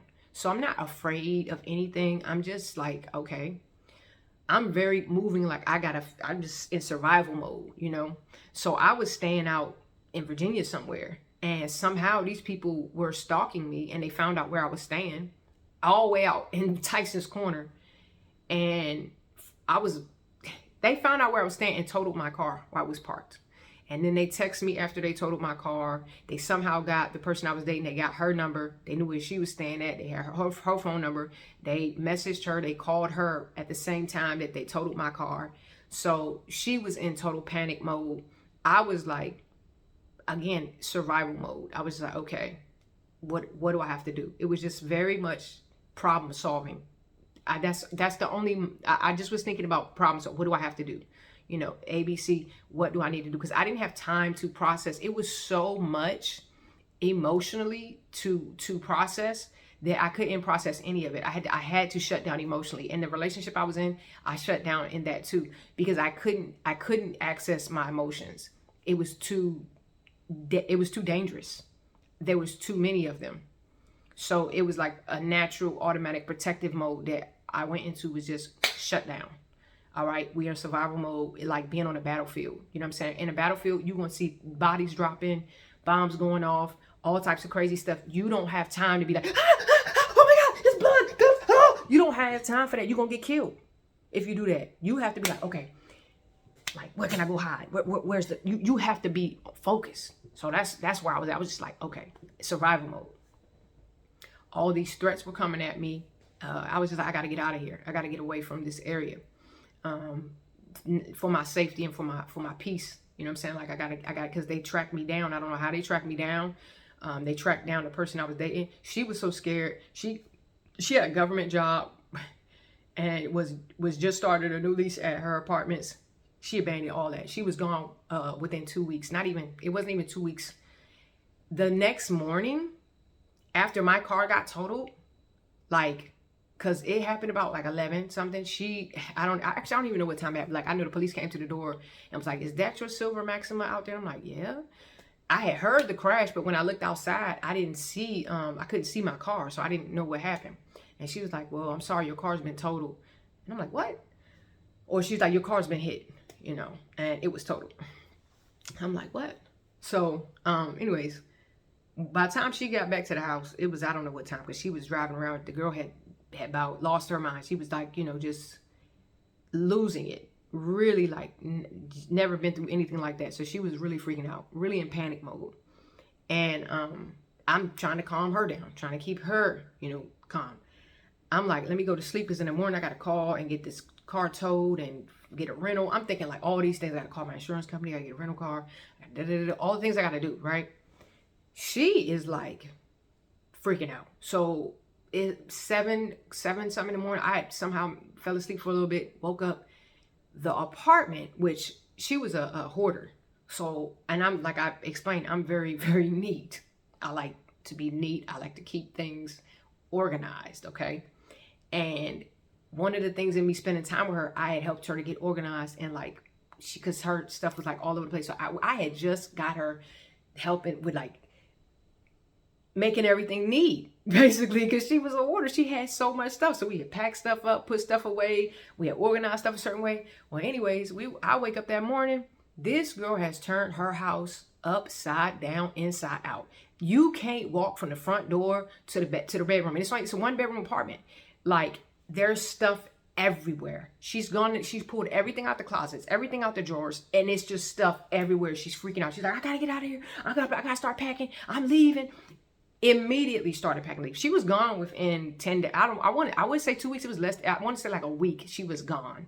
She was like, she moved back to Michigan with her family, left her job, left her house, all that. That's how serious it was. Like, and I was just like, okay, you know, and I was like, well, I'm gonna go too. You know what I'm saying? I'm out.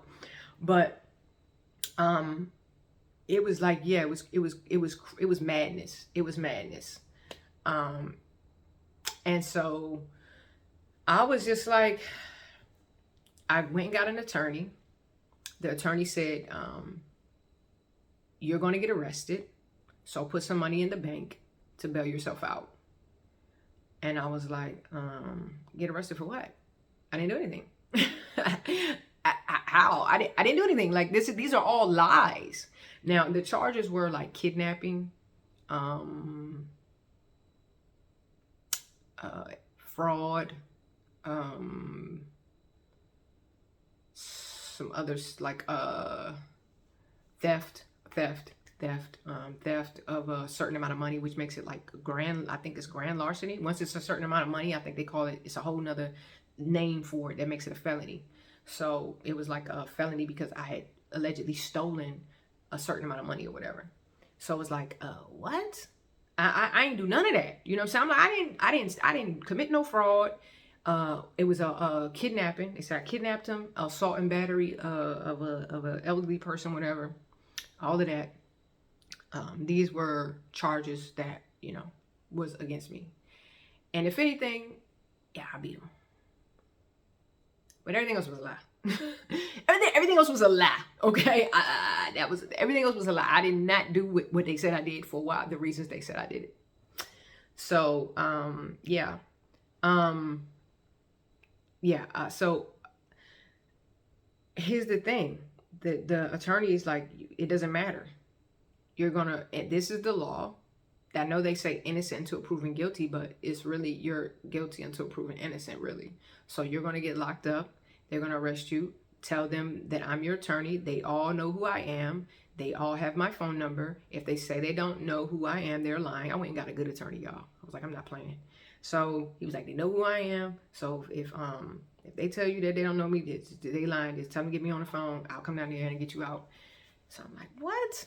I get arrested? I ain't going to jail. What is she talking about? What? I didn't do anything. He's like, this is the process. It's called due process of law. You will be arrested in the state of Maryland with these charges. You are definitely going to jail. And I'm like, I couldn't believe that, y'all. I couldn't believe that. So now I'm nervous. I'm like, I'm going to jail. Like, I'm going to get arrested. Never happened. Because God, it never happened. It never happened. I was so nervous. I had got a call one day from the sheriff because he was serving me the papers for the protective order. He was serving me papers for the protective order. And I had to go meet him. He was like, come meet me down here by the harbor. We was meeting at the McDonald's down there by the harbor. And I drove all the way from Virginia, and I told my person I was dating at the time, I was like, yo, I'm going out here and I might not come back, you know, because this might be a setup. You know, I might be getting arrested, but I got to go. So I go down there to meet this officer, but they said, you know, they wanted to serve me these papers. They served me the papers, and I went on about my business. I never got arrested, y'all. And you know why? I know why. Y'all remember that sheriff? Y'all remember that sheriff who came and served them papers to my uncle? I am pretty sure that he's why I never got arrested. Because before a warrant ever got to be issued out for my arrest, I'm sure he killed it. Neither me nor my aunt, because my aunt was also, the same charges were pressed against her. We both had the same charges against us. She was accused of the same thing that I was accused of. And neither one of us were arrested. So that was nothing but God. That was nothing but God. I went to court again for the protective order, and because I appealed it. And I went there with my attorney, and my attorney, I had sent him all the evidence. I sent him photos of me and Max together during that time period where he said he was afraid for his life. Like, it was like, I had the pictures. When he gave his testimony, he had to answer questions, and he answered them truthfully. Like, did you not do this with her, that with her? I had like the dates. I had everything like lined out, like to show he was not afraid of me. Like, that was a lie. You know what I'm saying? Like, okay, so so this was presented in front of the judge. Now, mind you, I had moved to Georgia, and I came back for the appeal to go to court. So I come back, and it is me and my attorney, and on the other side, it's y'all, man, I can't make this stuff up. My life is like, so it's like a movie, man. It's crazy. I can't even make this up, man. This is sick. It's sick, okay? But y'all, good God. On the other side was three of my uncles, the one who was threatening me, my step-grandfather's, Max's son, his twin son.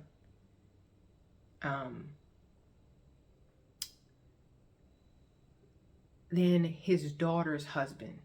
All right. Now I'm going to tell you what's so sick about this. His daughter's husband is an attorney. Max's daughter, her husband is an attorney, but they live in California. That's not what's so sick about it, though.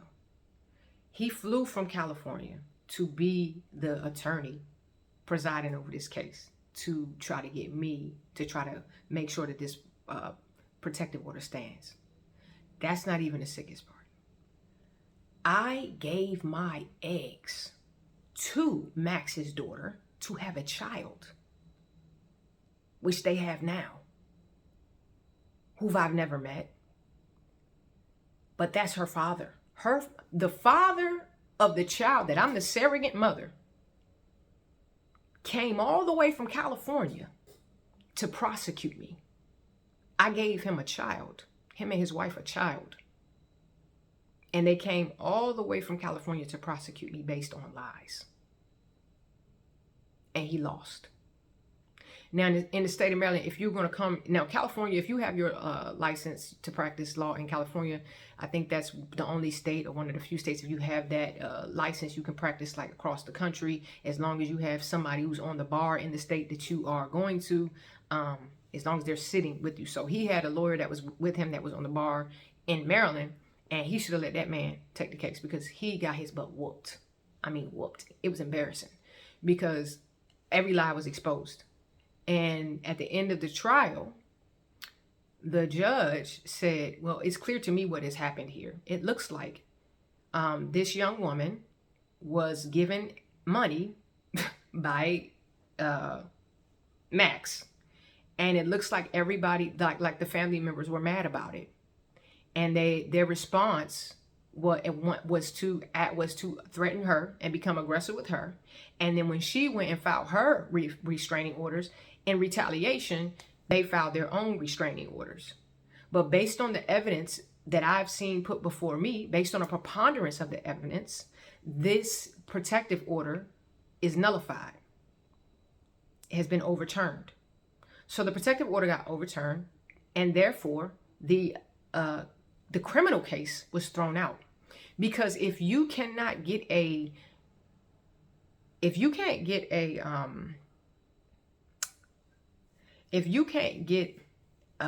protective order to stand in a domestic court, in a civil case, based on a preponderance of the evidence, then you're never going to be able to prove a criminal case. So the prosecutor was like, dropped.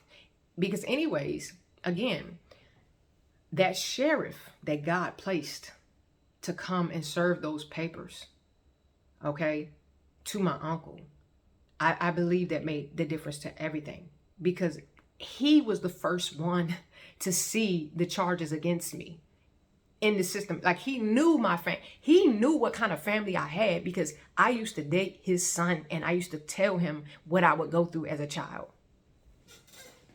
And because I had such a dysfunctional family, and I guess it was so dysfunctional, it was normal for me, but so dysfunctional to somebody who has a function, is not going through that, he would tell his father, and his father never forgot that. So his father pulling up to this house, knowing he's seeing, like, he has this knowledge. I don't even have to hit him on nothing. That was nothing but God. So I just know in my spirit that man, when he saw the charges that they was trying to trump up against me, he said, oh, she's going to have her day in court. Here, you take that. But right now, I need you to leave. Right? That's what he was telling him. And what he did unknowingly while he was trying to assassinate, oh God, look at y'all, while my uncle was trying to assassinate my character with these trumped up charges, it backfired and it worked in my favor. Now, that's what the devil don't know. So just last year, when this person tried to take they tried to take I don't even know how they dug up that protective order, but it was like they dug up the appeal. They dug up the fact that what they dug up showed that the protective order was denied They dug up something to show that the protective order against me was denied. It was invalidated, that it had no merit. And they filed this thing against me to try to make me out to be somebody and assassinate my character. And they don't know that that is only going to work against them. They worked overtime against themselves trying to come at me for some reason. But I've been there, done that. Miss me. I've been through way worse. Come to think about it. So, man, okay. So the protective order gets overturned. The case gets dismissed, is thrown out, expunged, gone. It's done. And it's been done. All right. Now, why did I tell y'all this story? Why did I tell y'all this story? Because I just had a revelation myself. Okay. All these years, and this video is long. That's why I said this is part one, my testimony. But I had to share this with y'all. Because all these years, I have never repented. I've never felt like I needed to repent for what I did. I've never felt sorry for what I did. I never felt like there was anything wrong. I'm like, what would you do? It's your mother. I never felt like I was in the wrong. I actually felt like I was so justified. I felt like I was so, valid in my response to everything that happened. I'm like, I think actually I handled that well. I didn't break no skin. He ain't had no blood, because y'all remember, listen, everything worked out in my favor. When we went to court, and remember I told y'all 2 days after the incident, we were at a cookout and he passed out and the ambulance came. Okay. And I was the one, matter of fact, I forgot this, when the paramedics came, I had his prescription. I kept his prescription list in my wallet. Because when my grandmother passed, I took it upon myself that I was going to be like his caregiver. So I kept his prescription list with me in my wallet. And I still had it in my wallet with the time he'd take them, how much, all of that. So when the paramedics got there, who was there with his prescription list? Me. Yeah, he takes these prescriptions right here. This is what he's on. He had this at this time. All that. The judge is like, so she was the one who woke you up? Yeah. And that day, my not the judge, but my attorney, she was the one who woke you up. Yeah, he had to answer these questions. I told my attorney exactly. So the attorney's like, so you had the opportunity to go to the hospital. The paramedics were there, and you did not. Yeah, but you. So wait a minute. You were with her, your other relative. At the time? Did she? You were afraid, right? So did you tell anybody there that you were afraid of her? No. Who drove y'all home that day? Did you drive? No. Who drove? She drove. I drove? Yeah. Oh, okay. But you were afraid of her? Okay. All right. Well, when the paramedics asked you, did they notice any bruises or did you have any wounds on you? No. He said, well, what kind of shirt did you have on when she beat you? He said, I had on a t-shirt. He said, man, that must have been a tough t-shirt. You ain't had no bruises, you ain't had no scars, you ain't had nothing? Oh, okay. So when the paramedics, you didn't want to go to the hospital to get checked out? She did beat you up pretty bad. You said she beat you up pretty bad. Why not go to the hospital? You didn't want to go to the hospital? Why not? No, I didn't know. Oh, okay. But you was afraid of her. Okay, right, okay. Nothing was adding up, y'all. Show the pictures. Is this you and your granddaughter? Do you remember when this picture was taken? You remember when this picture was taken? Your Honor, I like to submit this to evidence. This picture was taken on this date, this date, this date. And this is after the alleged incident occurred, correct? After you gave her the money? Do you remember taking these pictures? Yeah. Did you look afraid in these pictures? Were you afraid in these pictures? No. Oh, okay. All right. You see the picture starting to come together? All of these lies. So the judge is like, no, it wasn't going to fly. So everything worked out.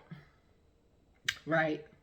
And, but I always felt like God was with me in that through the whole situation.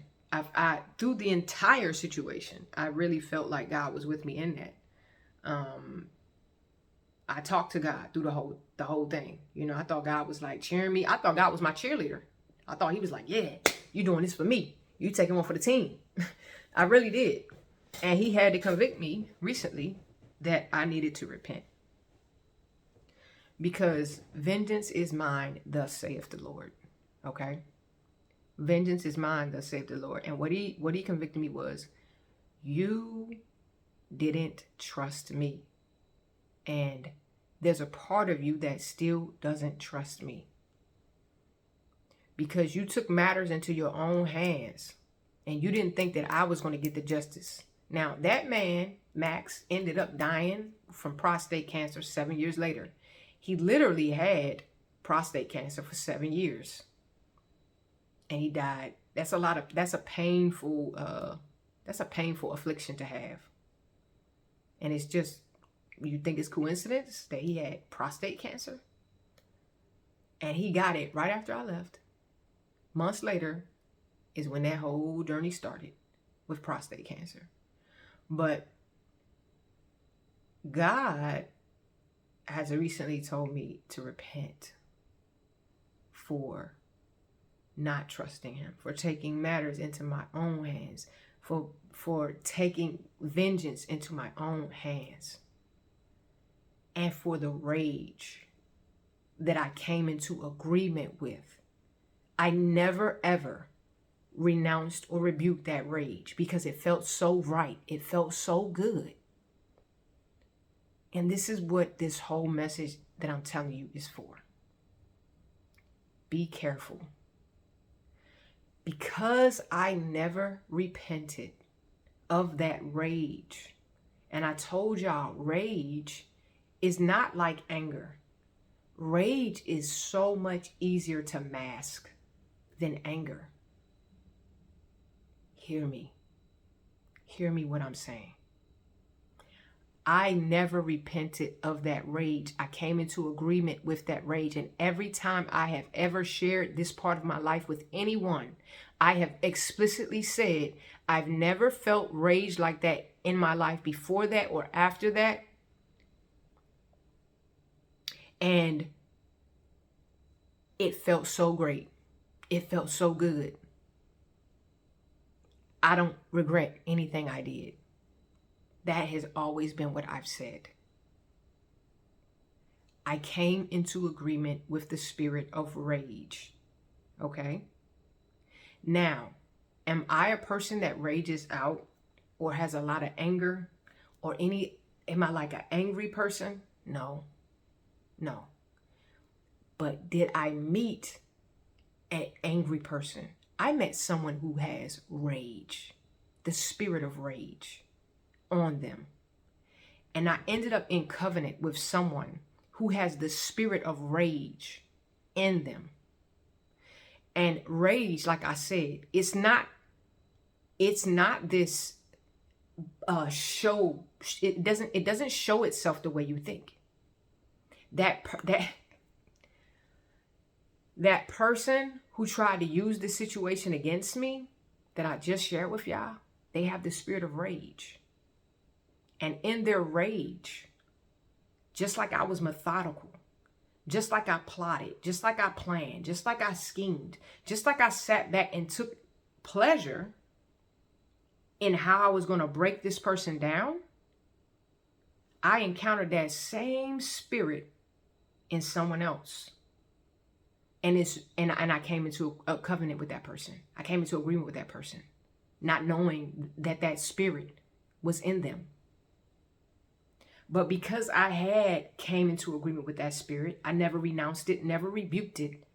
Now I had given that spirit legal rights to me. Y'all gotta understand how deep this is. This is deep. This person is full of rage, but they know how to control it, just like I did in that moment.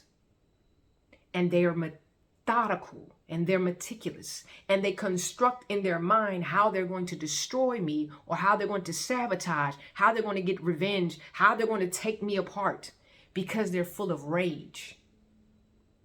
So it didn't take anything for me to trigger the rage in them. Now, this person, I don't even know if they know that actually they think that they admitted to me. They said, I used to have anger issues, but I got it under control. No, they didn't. No, they didn't. This is a part of the self-deception. They did not get their anger issues under control. They have the spirit of rage in them. Okay. They have learned, because I remember one time they were like, we had a small disagreement about something. And they was like, they went on a 17-mile bike ride or a 12-mile run, something crazy. I was like, what the world?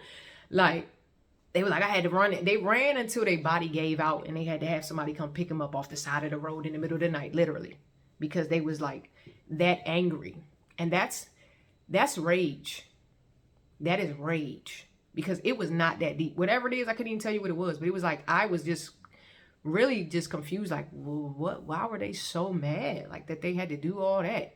And then they punching and kicking on the bag and all this stuff. Like they were full of rage, and they were able to mask around me. And the whole time they were plotting my demise in this very sick, sinister way, because I had made a covenant with rage. So now, here I go with somebody full of rage. And what do? They project it onto me. They project their anger. They project all that onto me. And then, because I already came into agreement with that spirit, now I'm wrestling with anger. Now I'm wrestling with anger. Now I'm wrestling with rage again. Because I never repented. I never renounced it. I never said, God, you know what? I'm sorry. I should never did that. He was wrong, but so was I. It's not for me. Vengeance is not mine. And there's a reason why you say, vengeance is mine, saith the Lord. It's a protection for us. Because when you step into rage, it does something to you. Especially when you become justified in it. It does something to you. And what you do, you create a covenant with that spirit. You come into agreement with that spirit. You don't know what you're welcoming in your life in the future. You don't know what you just gave access to you by some means. And so that's what I did. And that's why I'm sharing this story. Because I need y'all to know that vengeance is mine, saith the Lord. And it can feel really, really good to get revenge. That's the whole trick. That's the whole trick.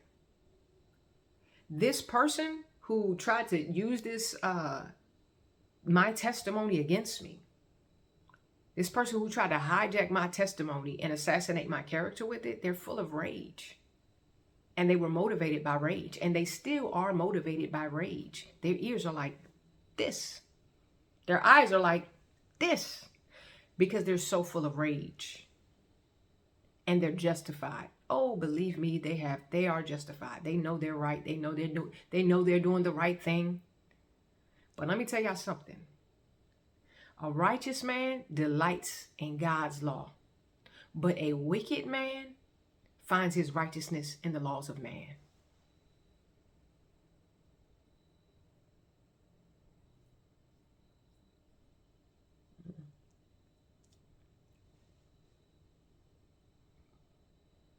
One more time. A righteous man delights in God's law, but a wicked man finds his righteousness in the laws of man. I was not listening to God's law when I pursued justice and vengeance myself. I was taking righteousness into my own hands based on the laws of man. And they were trying to use the laws of man against me.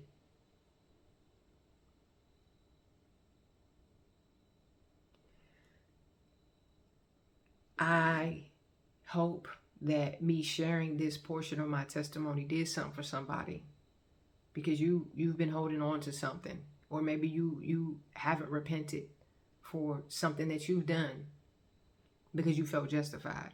And I'm not saying that you ain't had a right to feel justified. I'm just saying that there's man's law and then there's God's law. And if you don't stand on God's law, in due time, it is going to come back and bite you in the butt. Because I've been praying to God, like trying to understand the mechanics of this thing and how I even got involved with a person like this, right? And he's showing me, and he's helping me to heal. Because not only in not trusting him, did I take vengeance in my own hands, and I thought that I made myself like God, which is that's what Satan did. That's what Satan did. That's what Satan does. He makes himself like God. He thinks he is God. And when you take justice into your own hands, you think you're God. And so that's why I got with someone who thinks they're God, because they think that they're punishing me. They think that they're going to punish me and punish me and punish me. Every time they get a chance, they're going to punish me and punish me and punish me. And it's like, you're not, though. You're punishing yourself. And you really are destroying yourself, because you're carrying all that rage. You're carrying all that hatred. And I finally realized why I even welcomed, or how did I even get involved with you? Because I didn't renounce my own rage. No, I'm not angry like that. But at the same time, like, I never came out of agreement with rage. I never came out of agreement. I never repented. And that's why I got with someone who's full of rage.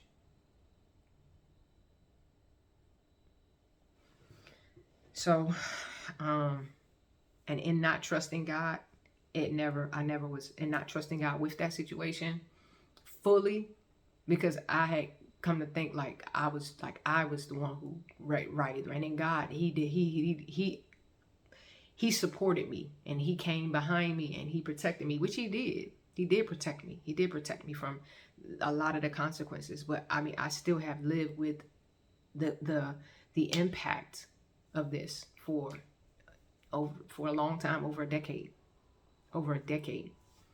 It really destroyed a lot of relationships in my life, and maybe those relationships were meant to be destroyed, and I'm fine with that.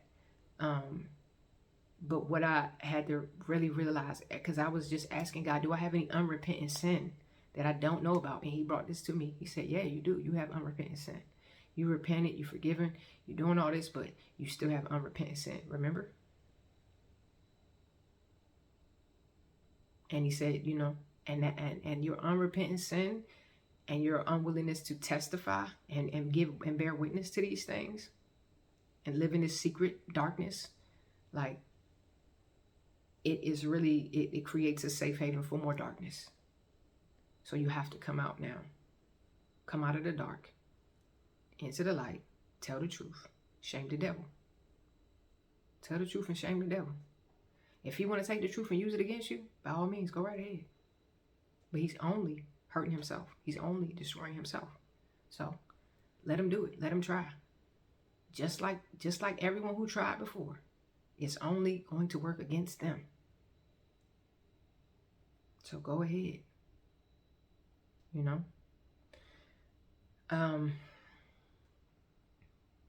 Vengeance and rage. Vengeance is mine, saith the Lord. Rage. Don't come into agreement with it. Renounce it, rebuke it. Be angry, but do not sin. I took it to a whole new level. I was angry and more and beyond angry. And I went on to sin. Plenty. And I was already living in sin.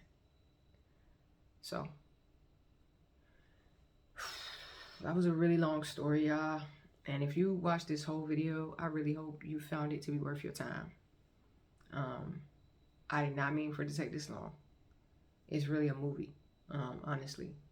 But in all that, I do pray that you gain something from this, whether it was like a relief for you because you've been through a similar situation, or you're trying to let go of some feelings. I'm here to tell you it's okay to let it go. God is the one who's going to bring justice to every one of us. There is justice waiting for everyone. So he's been letting me know, like, look, because you did that one time, you kind of have like in your mind, like there's something still there. There's still this tinge of this vengeance spirit that you wrestling with right now. You want vengeance. You want revenge. You know you're not acting on it. No, you're not dwelling on it per se. You're not like trying to plot and scheme. But the fact is, like, you kind of have some of that in your heart. You want somebody to pay for what they did. You want something because you never really fully renounced it. You know? And the enemy is trying to use that against you. Listen, the enemy's a legalist and he's trying to use it against you. So I need you to go ahead, lay that at the altar too. I need you to lay that at the altar too. Because the enemy is standing here night and day like, hey, you remember this? She did this. She still ain't repent. She still ain't repent. She still think it was fine. She still thinks she God. She still thinks she can do it herself. She still think that you're not trustworthy and that you're not good and that you're not going to make sure that all things work out for the good of them who love the Lord. She showed you that already. Devil, you a liar. You a liar. Confess your sins amongst one another and be healed. I'm sorry for acting out of my rage and for coming into agreement with that evil spirit. I renounce it, I rebuke it, and I repent. And I pray the same for you. If you watch this video to the end, that means that you probably need to do that too. And I love you so much. And God loves you so much that he wanted you to know that. All right, y'all. That's my time.